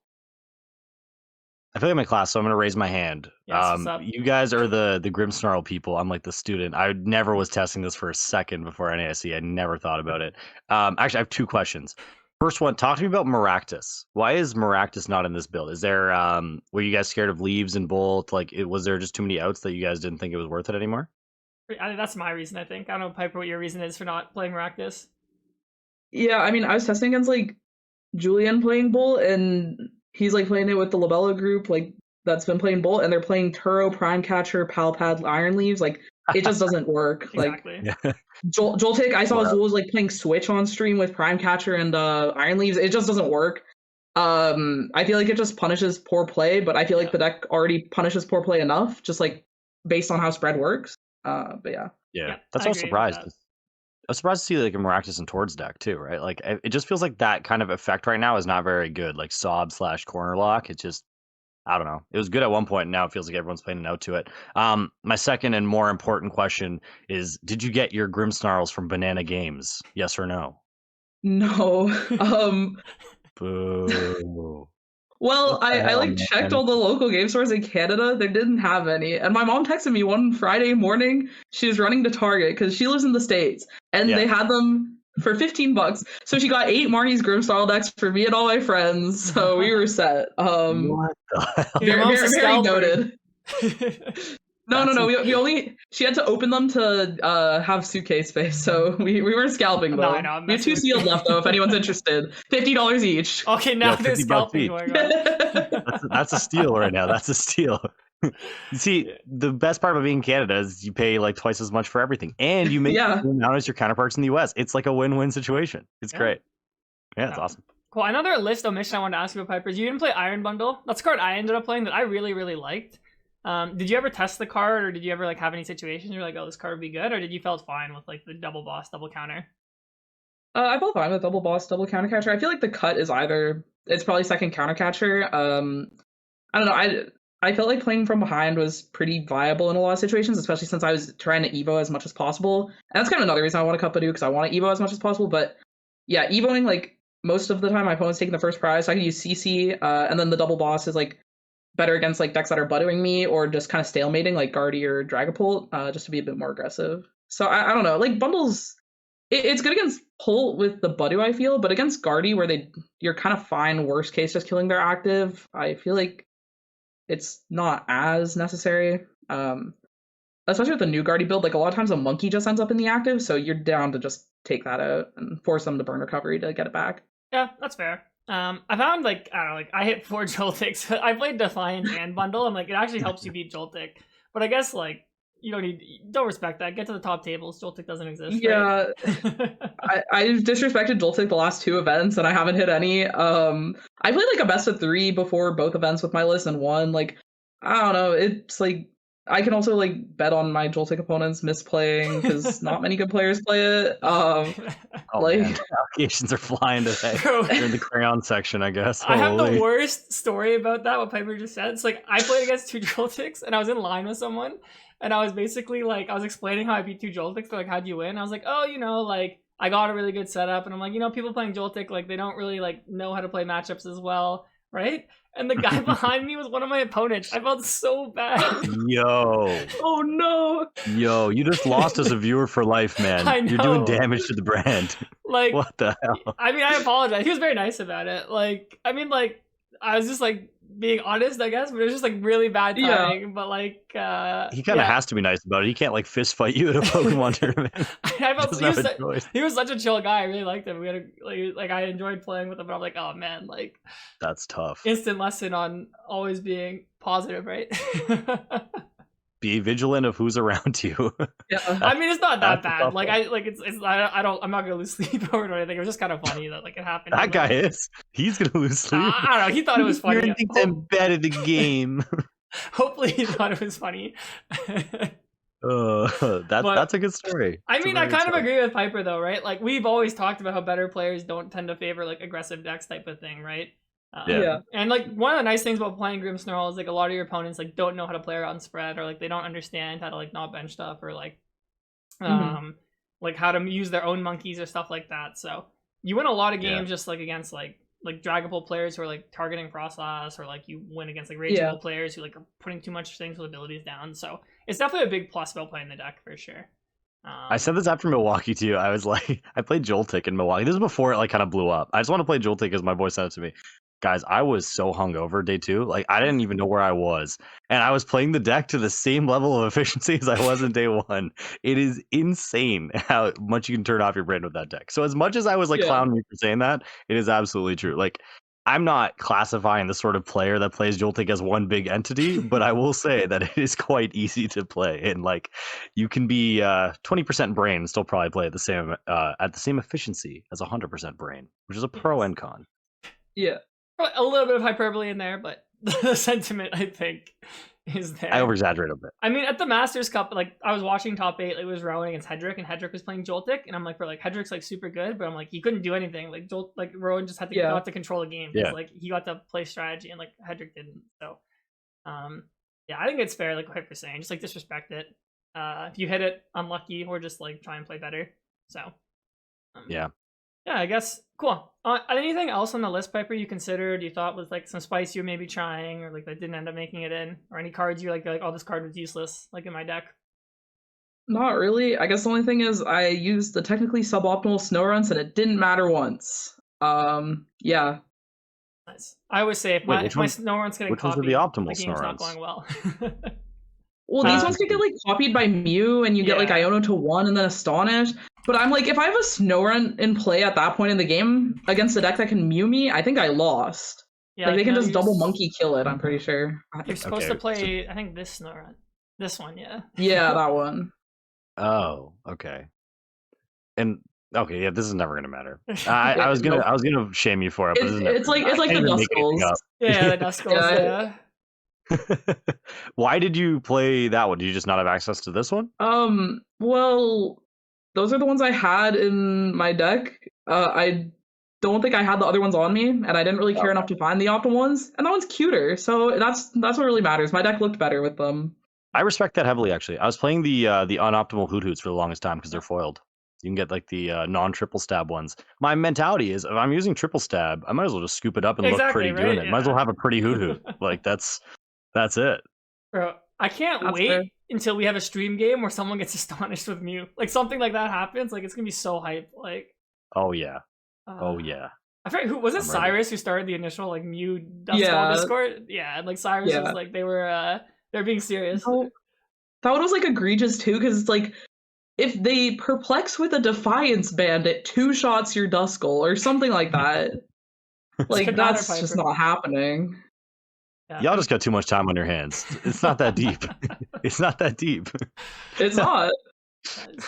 So I like your reasoning. We'll accept that. It's a shift here response. Yeah. A+. So before we go into your matchups, Piper, I wanted to ask, like, there was a lot of Grimmsnarl lists of the tournament. Was there anyone else's list that like stood out to you, or, like you thought was interesting that you want to like discuss? I played against Azul in round 9. He was playing like 9 Dark, 4 Impotent, 3 Grimmsnarl. I don't remember how many more, like 2. Oh, he's playing 4 Monkey. I didn't see that, but I saw the bundle. I don't know. It was just very interesting. I really like the idea of 9 Dark. I just didn't have the space, and like he cut a recovery card for it, I guess, because there's only 1 stretcher. I'd rather play. Not a fan of that. Yeah. Especially with 4 research. Yeah, that's I don't know. Now that I'm looking at the list, it doesn't look as good as it like seemed in theory. Yeah, no Nestball double Artisan. Don't like that.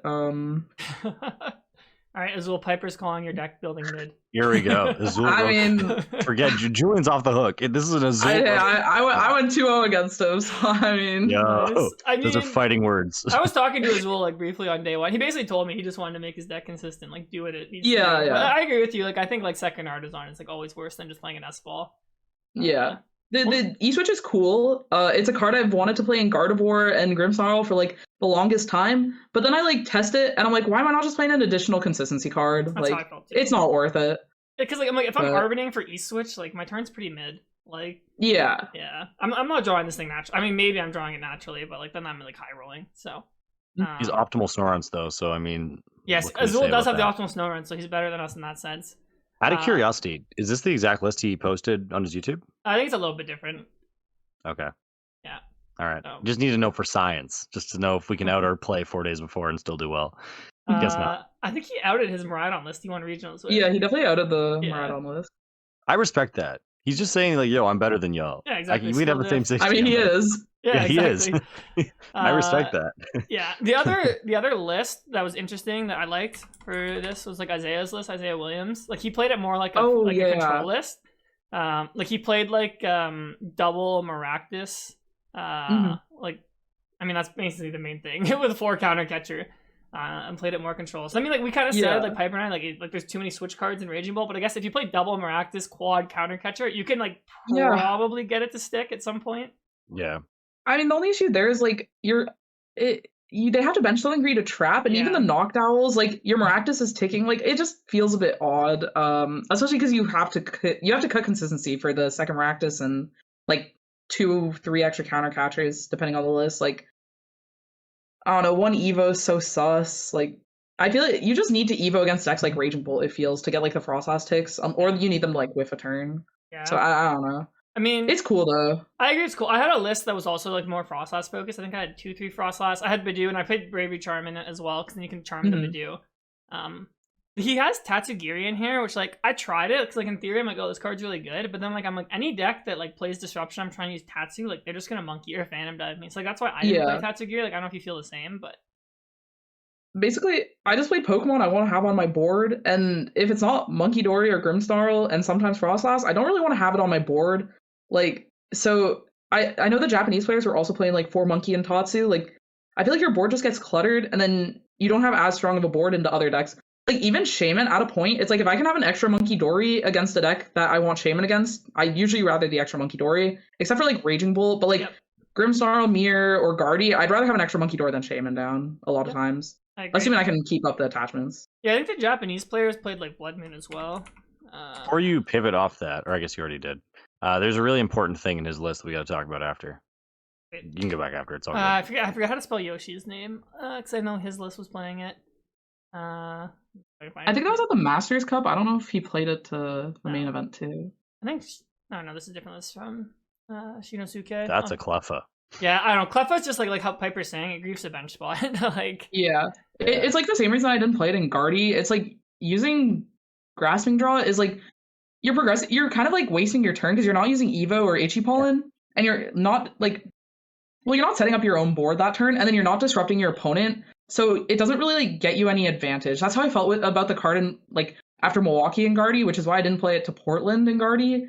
And then I kind of had the same logic here because like it seems good in theory, and there's like hands where it's good, but with such a heavy supporter lineup, like a lot of times you just get bailed out in time because you just have a lot of time in a lot of matchups. It feels. I think too is like if you Itchy Pollen, you're buying yourself turns to draw out of it. Yeah. Like it's not like, and like especially now when like every deck has Monkey, I am like trying everything I can to not put a random 30 HP Pokemon on my board, right? Like it just I don't know. Cleffa was really good in like Drago and stuff because you could afford to put that down. Yeah. You didn't care, right? It's also forcing a one geyser, which was really good. Exactly. But now, I don't know, man. Cleffa is every time my opponent Grasping draws, I'm like, yo, thanks so much. You're so good.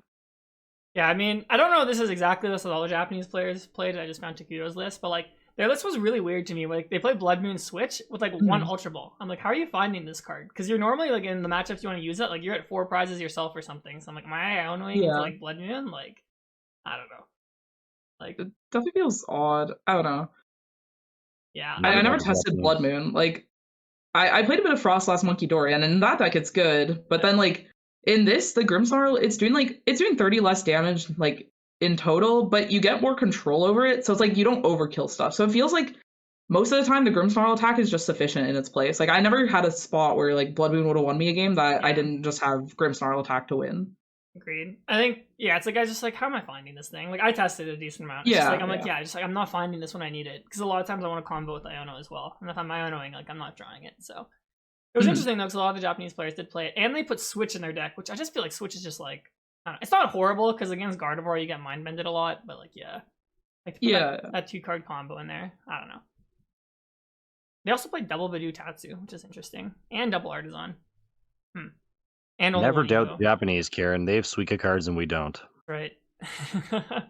Never. And there's several. I love the Tatsugiri. I've never gotten it. Like I love Tatsu. I played Tatsu in my Dragon Ball list for like 2 months. It was amazing. Like Tatsu Latias, it loses you a lot of games. I won't lie. It does lose you a lot of games. It's different in this deck though. But it bails you out of more games than it loses you. At least in Dragon Ball, because like you have so many dead hands where you're like, all right, my hand's dead, but I have a Poffin. Okay, sick. Now I have a supporter. Yeah, it's kind of good. I feel like I'd rather just play more supporters. It's just like in this deck, it's like you play 2 Poffin, right? And like my first Poffin is normally like Snorunt, Impidimp, or like double Snorunt, Impidimp, whatever. It's just like I have 1 left to naturally, and then like I'm playing 1 Ultra Ball. I guess I'm playing double Artisan, but I don't know. I just find it like hard to like get it set up, and like it usually just gets knocked out before you get to use it, in my opinion. Yeah, fair enough. A lot of people did well. A lot of times you also have to like, sorry. Oh, you're good. You also have to like attach retreat to it, which means like you're not using TM Evo, and TM Evo's so good. Like I don't know. Yeah. Evo. Oh. Yeah. Did you guys see that new Meloetta that can attack going first? I did see that. Yeah. That thing's gonna be a menace with TM Evo. I don't know. It's kind of hard though, because you need Arven normally to get the Evo. Yeah, you gotta find Jet Energy Evo raw in your opening hand with the Meloetta. Like we're playing 4 Carmine and the basics. Squawk. You need the basics too. And now you have a Meloetta with 180 HP, a Squawk with 160 HP, with your deck that you need to TM Evo with. So you've lost the game. It's awesome. I think you're a hater. I just think you're a hater. Yeah, I am a hater. It's okay. It makes getting to Arceus easier because now we have a 30 damage attack to go with the poison because you mochi it. So now it's 70 instead of the 50 from Petron. You ever seen that meme where it's like, yo, the haters were right. Shout out the haters. Like, that's going to be me when Meloetta drops. And it loses me every game. Nice. Yeah, but before we get into your run individually, Piper, I want to ask you a question. Like, how do you think Grimmsnarl, like, did overall and, like, its place in the meta? Because, like, it did decent, but it didn't, like, do amazing. Like, you made top 8, and then, like Tim, like, Franklin got top 32, but after that, had no other top 32 placements. So, like, do you think Grimmsnarl is like a tier 1 deck after going through a tournament with it, or do you think it's like maybe just like a on the cusp, like a tier 2 type of deck? I think the deck's really good. I would probably put out like lower tier 1. Like I think Guardy's better. I think Dragapult's better. And I think that's probably it. Like the deck, I think the issue with a lot of lists is they didn't like prioritize consistency. I feel like I had 2 Nest, 2 Poffin, Ultra, Artisan, 1 Artisan, 3 Spike Myth. The Pokegear, like a lot of lists I felt like were missing that. And also like some lists were playing 4 Research, 3 Arven, and I'm a big fan of the 4 Arven. Yes. It just like gets you the pieces you need. So I feel like my list just like set up a bit better than a lot of the other lists, and that's why I also think that like showed in me going 4-0 in Mirror that like I mean I definitely played better than some of my opponents, but Ozul just like stumbled in both the games, so I was able to like play a bit more aggressively. Like he chose second, and then game 1 I had like abysmal prizing, so I just like played aggressively. Like I went turn 2 Candy Grimmy, and then just like started attacking. So stuff like that. It just like my opponents like I think the other lists are just stumbling for a turn, and that causes them to lose. Like there were games against Raging Bolt where I'm like, okay, if I whiff a turn, I'm gonna lose. But then like I get bailed by like a Pokegear into Research or something, or Arven for box. So because like Iono gets to a point where it's not enough in that matchup sometimes. Yeah, you just have to keep up. That's like one thing I noticed with this deck is like when you play normal Frostlass is like you're always at 6 prizes. With this deck, like you're always like at 4 or like 3 in the mid game. And Iono just feels like a mediocre card. So yeah, I think I agree with you that like probably consistency is probably the way to go with this. I think also as we head towards the Worlds, it's like you probably don't even need some of these techs because like I can't see Joltik being that popular at Worlds. I think Raging Bolt will come down and play at Worlds as well. So we might see. Like, I don't know if it's greedier, but in the sense that, like, you can cut a lot of these, like, tech cards for the aggro decks and just play more consistency. Kind of like you already did here, I think. Yeah. Is Joltik I could because of I don't know. I think, well, I think, like, Joltik and Raging Bolt will be down anyway, because it's, like, more top players at Worlds. And Raging Bolt's already, like, the more favored version compared to, like, of, like, the aggressive decks by, like, good players. So that one's going to be more popular than Joltik, but it'll still be, like, it will not be the number 1 deck like it was at NAIC. Like it'll probably be bottom of the graphic, I'd imagine, like 5th or 6th. Yeah. And like, well, from what I saw with that electric thing, it's like, don't we just play Generator again if we want to play like crazy hands decks? Like, do you still even bother with Joltik? I think the Joltik's good because like there's the Galvantula that can just bomb stuff from the new set. Yeah. It's like, but it has to all be on the Galvantula, which is a little odd. I don't know. I think with the Magneton and like making your opponent's prizes weird so you can like Zekrom blow stuff up seems really good. I don't know. I think Joltik, the big thing is like getting the energies and discard for Magneton, and then generators are still too RNG based, whereas Joltik is just so like it's so easy to set up and then just sets up whatever you want to do the next turn. Like you can have your Pikachu for like Goldango or like whatever aggro deck you're playing against, or your Iron Hands for the like Guardies and Grimmsnarls, and just try to overrun them quickly. Yeah, fair enough. Someone asked Jesse Parker what we're doing. We'll figure it out from there. Let's bring back the Marad on deck. So, yeah, next up, Pipe, let's talk a little bit about your run. I feel like you hit pretty much like all the good decks. You had a Typhlosion in there randomly as well. Did anything stand out to you from any of your games? Were there any like super interesting ones, or you're like, oh, like this person played a cool list, or like maybe this game against Okada, like how'd that one go? Yeah, I mean, I feel like most of the games played pretty normally. Yeah, Ryuki was playing the double monkey, which was pretty tricky. I drew fairly poorly in that set. Like, I don't think I set up Frostlass once, which is really bad against Dragapult. Like, you really need the pressure on the Dracloaks, and it is a little bad sometimes against the monkey builds, though, since you, like, take your own monkeys, and then they can throw 30 and then knockout. but it just didn't let me set up for any Devo plays. And then I like full brick game 3. So like I almost got it to a tie. Like we were on turn 3. I think I had like a winning line in like 2 or 3 turns, but there just wasn't enough time because we had like a full game 1, a full game 2. But then like Ryuki drew Neo Upper off an Iono, so then my line of like them whiffing attack for 2 turns didn't end up working out. They had like 1 Dracloak on board, so it wasn't that bad, but they hit their Turos like when they needed them, and so that was pretty rough overall. Yeah. Oh, I got stuck with a turn 1 jamming in game 3. That was also really bad. No Evo. Sad. Yeah, it was rough. Is this the same list that Tord played?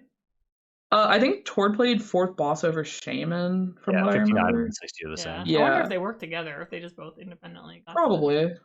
He like added Tord in his tweet, and he said the only words I could understand in the tweet were 59 out of 60 and at Tord Reklev. Okay, so probably. I don't know, man. You don't speak Japanese, Aneil? Not yet. I'm working on it. Slowly. Yeah. Then you also lost to Bodhi. What happened in this one? Oh, we had a really weird game 1 where I threw and left extra damage on his board, which was my mistake because I started Badu and trash card. So he got a free knockout there, and then game 2 I just full bricked. So pretty quick series. I don't know. The Typhlosion games were pretty funny. Like I was very scared because game 1 I started Badu and game 2 I started Shaman, so they just got free prizes. And I lost game 1 because I like was drawing pretty. I owned it into a dead hand. They got the free prize off the Badu with their like Quilava attack. So I was already in like a rough spot, and then I owned them to 2 into Gravity Mountain after killing their Pidgeot. It was so bad. But then game 3, or I don't remember if it was game 2 or game 3, but I cooked up this really good play where they could Iono me, but I just had game on board by leaving their Gravity Mountain in play because I could Morgrim attack to knock out their Typhlosion. Morgrim is such a good attacker. It's awesome. Like I played a line against Joltik in testing where like they attacked me with Iron Leaves, but I had enough damage set up where like I could attack with Morgrim for a turn, just keep 1 prize board because they had no hands.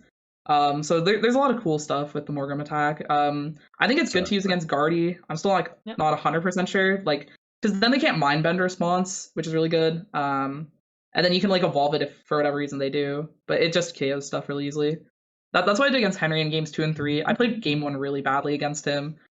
It was rough. They stream this, right? I have to go back and watch this. Yeah. I have to see how you defeated the H-Child plot armor. I'm like that's very rare to do. Crazy there. Yeah. Well, in the wise words of Bodhi Robinson, who told me once, the problem with Mindbend is that confusion isn't paralysis. So I flipped 2 heads on Mindbend in game 2. That's a yeah. Very wise words indeed. I was gonna say something about Morgrim. I was chilling with Moffat in between rounds, and he was playing against an Eevee box.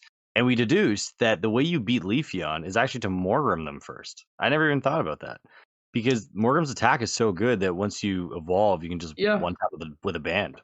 So, like, I don't think people realize how good Morgrim is. I mean, I know you realize it, but I didn't even think about using Morgrim as an attacker. I guess they don't play Switch, so it's like they can't even attack again half the time. It's like super awkward for them. Are they cutting Switch from Eevees now? Wait, no, aren't we talking about some of Joltik? them. We're talking about Eevee. Joltik. No, I was talking about hitting into a Leafeon. Oh, into Leafeon. Oh, yeah. Okay. Yeah. But some of the EVs are cutting Switch. I think it's psychotic. Yeah. Some of them are. Yeah, it's terrible. Yeah, you should have 2 Switch. You should have a Ciaran and a Switch because you use Carnelian half the time. Anyways, nonetheless, Morgrim is good. Everyone use your Morgrims. Yeah. Oh, Buddy was really good in the EVs. I played against the EVs day too. Oh, I played that set so well. Like I don't know. Like I was testing against Nathan Ginsburg, who also ASIM'd, and I went 5-2 into EVs the night before, and that's what convinced me on the deck. Because I'm like, this matchup's supposed to be bad, and I'm just like, I'm classing him. Like I don't know. It's a really fun matchup to like try to cook lines. It can be very difficult sometimes, but like Iono Ichipollen kind of just destroys their deck a lot of the time. So your that's opponent didn't even play Sylveon.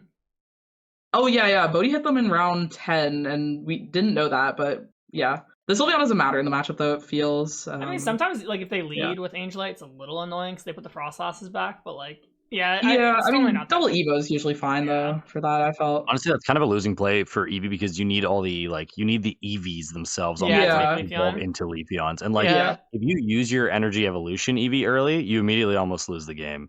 Because you're going to get devoed, and you can't also respond to Lepine KO with your own, because you need all those pieces. Yeah, the problem too is like if they evolve from like the little Eevee, you just go like monkey. You instantly Devo. Yeah. Like I'm telling you, the Eevee player instantly loses. Yeah, they have to do the EVX into Sylveon or into Lepine. Yeah, that's their normal line, but then it gets damage on it a little bit. Because like if you can sometimes, I guess you didn't play Defiance, but if you play Defiance, you can actually one shot the Lepine a lot of times if you set up the damage. Yeah. And then you go Iono, and then it's like, all right, sweet. The thing with like the Flareon or the Eevee deck is like it's like extremely difficult to play, and then it just like bricks sometimes because it's just like so reliant on Noctowl. If you double Noctowl, you can rinse that Leafeon play over and over pretty easily. But like this list only plays 3, which I also think is kind of nuts.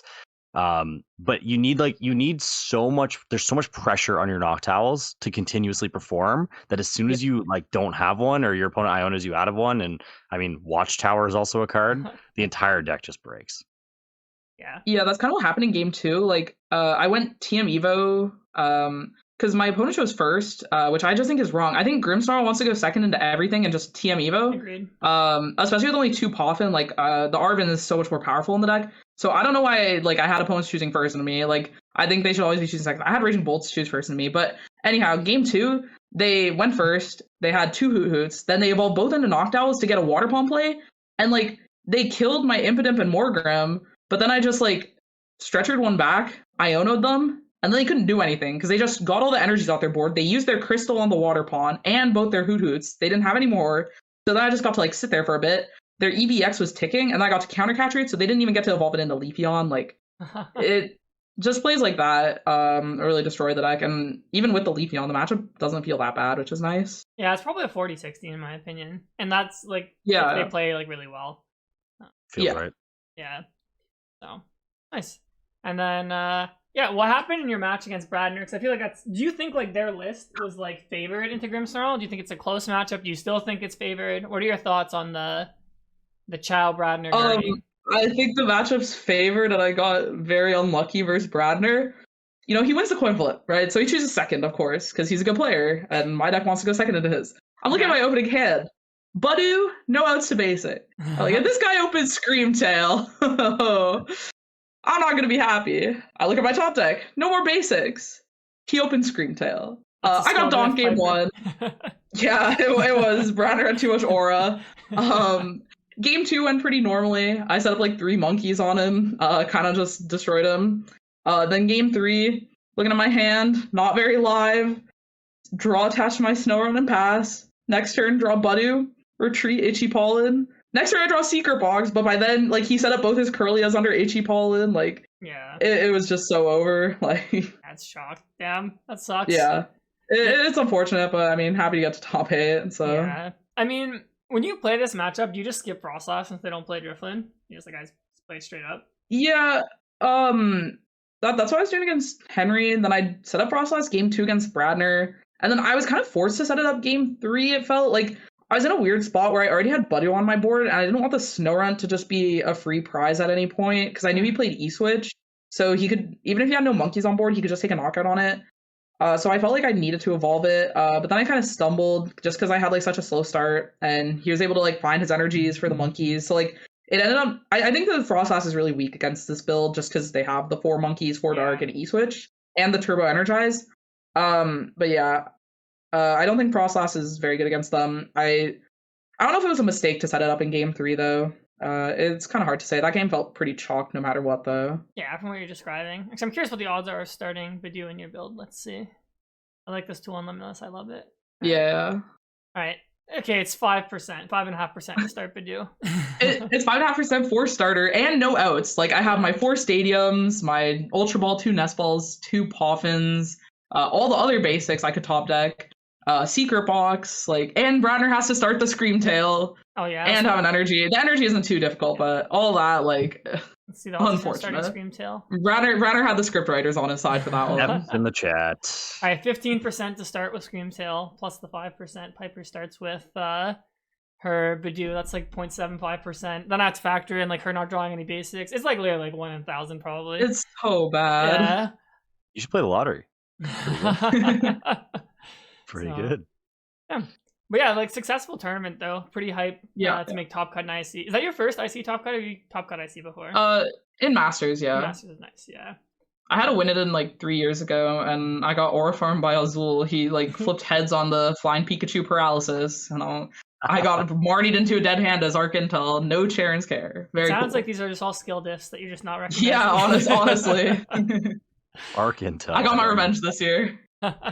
Guys, I just wanted to point out, this is very off topic, but I fact-checked myself on Crody. Oh my goodness. And Crody is a slang term primarily used in Toronto, Canada that is a variation of Brody, ultimately derived from bro. It has roots in Crip slang, Crip plus Brody. And there's also a version called Bronem and Cronem, which is the Crip version of Bronem, which refers to a group of friends instead of just one. All right, well, Aneil's tarnishing our family-friendly image here, but I'm glad you got the research in, Aneil, to let us know. I got to get my facts right, man. I can't be wrong on here. At the cost of some younger viewers, I'm sorry, guys. You'll need to know when you grow up. Actually, I hope you don't. I hope that slang goes. I hope none of you hear that. Bro, how's this supposed to go away when you're pushing it on our pod, bro? I'm not pushing it. I'm just quizzing. It's a fact of life. Right. Yeah. There's some really bad Toronto slang terms, Ciaran. I know you know them. We're not quizzing on those. When we did the episode with Curtis, there was like one point I think I bleeped out like 40 seconds of the episode when you were putting some of them in. There's some really bad ones out there.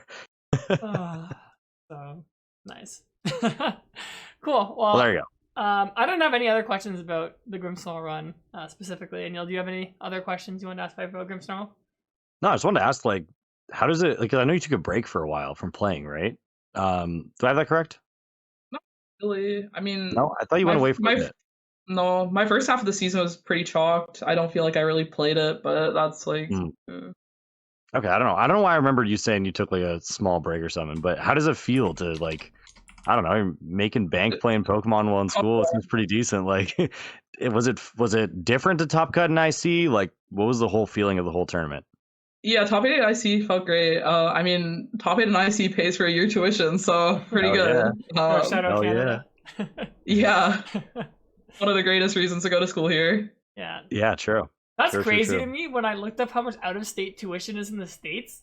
Bro, it's like it's like the average yearly salary. Like, it's insane. Yeah. Like, I mean, even international at U of T is crazy. Yeah. It's like $50K, isn't it? Yeah, something like that. Yeah, it's wild. Canadian dollars. I had so many friends that were there for 1 year, came internationally, and then the school just weeds them out, steals their 50 grand, and they're gone. Like, it's insane. Yeah, I feel like I'm scamming the school. You know, I have the domestic tuition, but get the USD to CAD conversion. Yeah, I know a lot of people who did that. Apparently, it's really easy to finesse. So I mean, I have citizenship. Yeah, she's not finessing, she's Canadian. Yeah.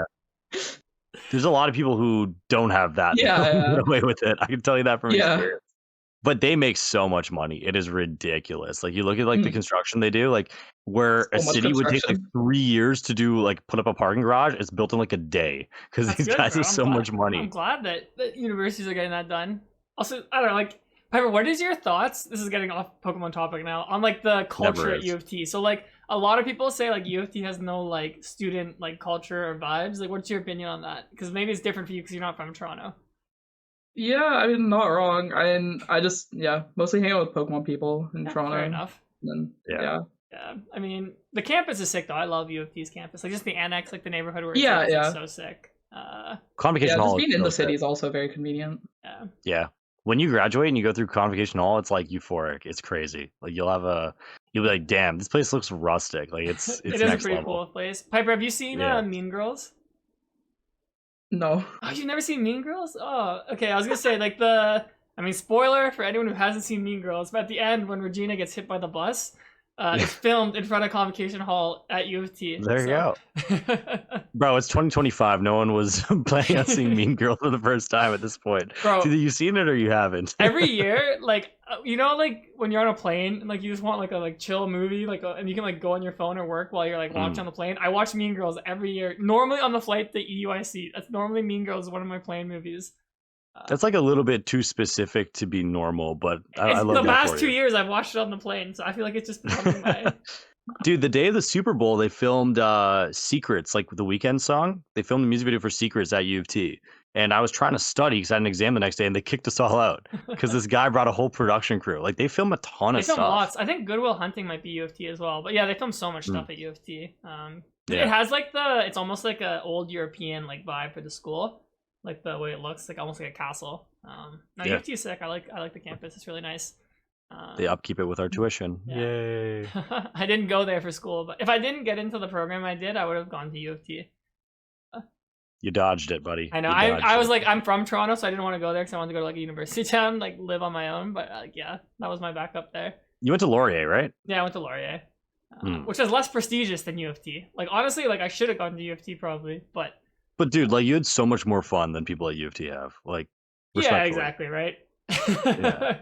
I like, mean, it's miserable at UFT. And now I'm like a pro Pokemon player, so it doesn't even matter that I didn't go to UFT. Bro's playing pro esports, talking about his education. Well, I will say though, like my education, I think does help a lot with what I do. You know, like having corporate experience, understanding how to run a business, like finance, like professionalism when working with people. So, my university was not useless for the kids listening. Go to school. Most of your you probably... computer knowledge aids us with shift gear every week. Yes, exactly. Because right? I don't want to deal with this stuff. Yes. Great. It's awesome. So, yeah, Piper, I have to ask you some more Toronto questions. What's your favorite restaurant in Toronto? I don't know. There's a ramen place by my apartment that's really good. It's Ajisen Ramen. I like that a lot. Yeah. There's Hello Nori, but that's not like local to Toronto, but it's really good sushi. Okay. Yeah, that's what I got off the top of my head. Okay. I was just hoping you were gonna say New Ho King. That's what I thought was gonna come out. Bro, that's the sorry, what's that? No, finish it off. No, I was just gonna say that's the famous one that Kendrick was rapping about that everyone in Toronto apparently goes to. I was either expecting that or like something random like I love Tim Hortons. I was gonna say, I thought she was gonna say pie. I don't know if you like Piper ever watch like celebrity interviews in Toronto. They're like, oh, I love pie. I went to Pie. Pie is the best restaurant. Like Pie is a great restaurant, but all these celebrities, all they do is talk about pie. Like I went to Pie. I don't know if you know what restaurant that is, Piper, but I don't. Okay, I know about Pico. No, Pico that's different. Slaps. But like Pie is like this like Thai. Yeah. It's like this Thai restaurant. That's like very famous. So, okay, maybe you're not Salad King like is also entrenched super famous enough. too, right? Yeah, Salad King is famous too. But maybe you're not entrenched enough in Toronto if you're not aware of Pie yet, Piper. So I have to send you my list of Toronto restaurants, maybe, so I can we gotta put you on the spots. All right. Besides restaurants, what are I'm your... open. Okay, good. What are your favorite Toronto spots? Do you have some favorite spots?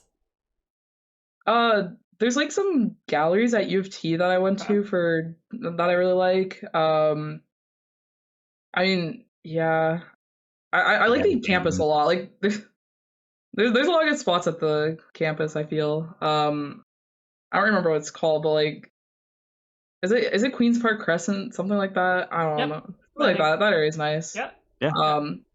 I like Bloor Young area. Yeah. It's bougie Yorkville. Big shopper, Yorkville. I'm not a big shopper, but it's a nice street. It's a nice street to walk around. Nice. Yeah. Have you gone to Toronto Island yet and gotten your skyline photo? I have not. Oh my goodness, Piper. So my mom keeps telling me to. Oh, I went to Niagara last year for my birthday. That was nice. Okay, now you've been to the falls at least. Okay. Yeah.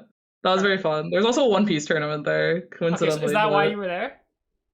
Well, I mean... okay, so you were there for the One Piece tournament. Okay.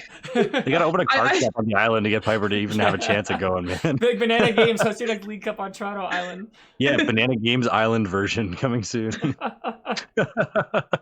All right, so sounds like Piper, I gotta put you on some more Toronto spots then. Sure. You can become a true Torontonian. She doesn't want that, and no one else does. But we'll try our best. What? Toronto has so many good spots, especially in the summer. We gotta put her on Aneil so that you know. Yeah, I wasn't here last summer, so. Yeah. Just don't send her to like the porch or something like that, man. Like the typical like Toronto places that you see like online, they're the ones that suck the most. Like they'll send you to like stupid places that are going to charge you like crazy amounts of money. You need to know like the locals, like but that's like people who don't live in Toronto. Like they're the places they're going, right? Like bro, like I saw BlogTO. Half the people who like work for BlogTO aren't even from Toronto. Like they just like do paid advertisements. So I'm convinced BlogTO is like a pyramid scheme, bro. Like something weird's going on with those guys. Like I don't understand what those guys do or how they make money. Yeah. Have you gone up the CN Tower? I've not gone up the CN Tower, but like that area is nice though. I was there like in the fall quite a bit. Yeah, for regionals. Funnily enough, I've actually never gone up the CN Tower. Oh really? I've lived here all my life. I've never gone. I don't feel a need. I mean, don't know, like, it's like the thing Yeah. I have with it is like part of what makes Toronto skyline really cool is the tower. So once you're in the tower, you don't see the tower.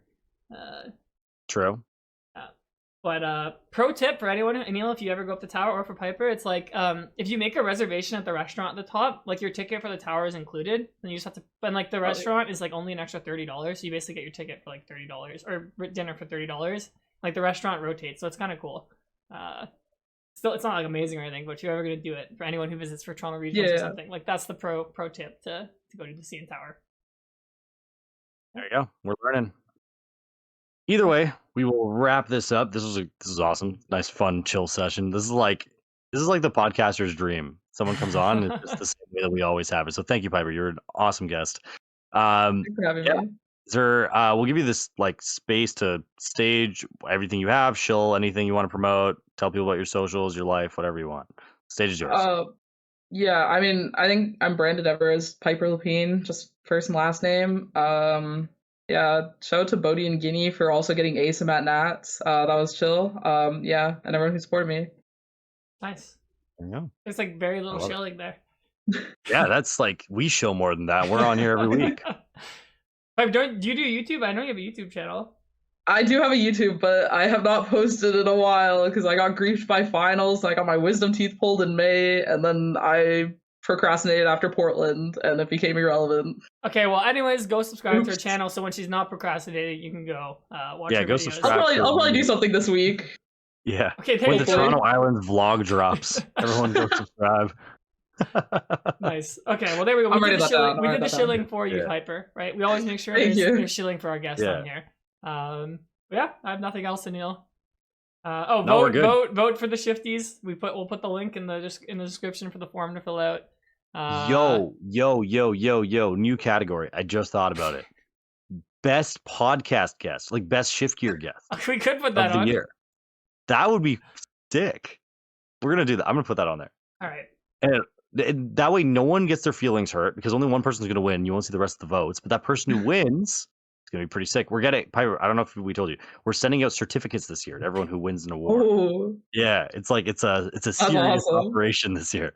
yes, very professional. Very professional. Aneil and I wore especially- suits last year and everything. We'll do it again. Hell this Oh, yeah. year. hell yeah. Hell yeah. We should rent out like the CN Tower and do it from there. Can you imagine? It's like we like Yeah, invite run to the everybody. restaurant. So Yeah. we like pay for people's flights if they get nominated. It's like the Grammys.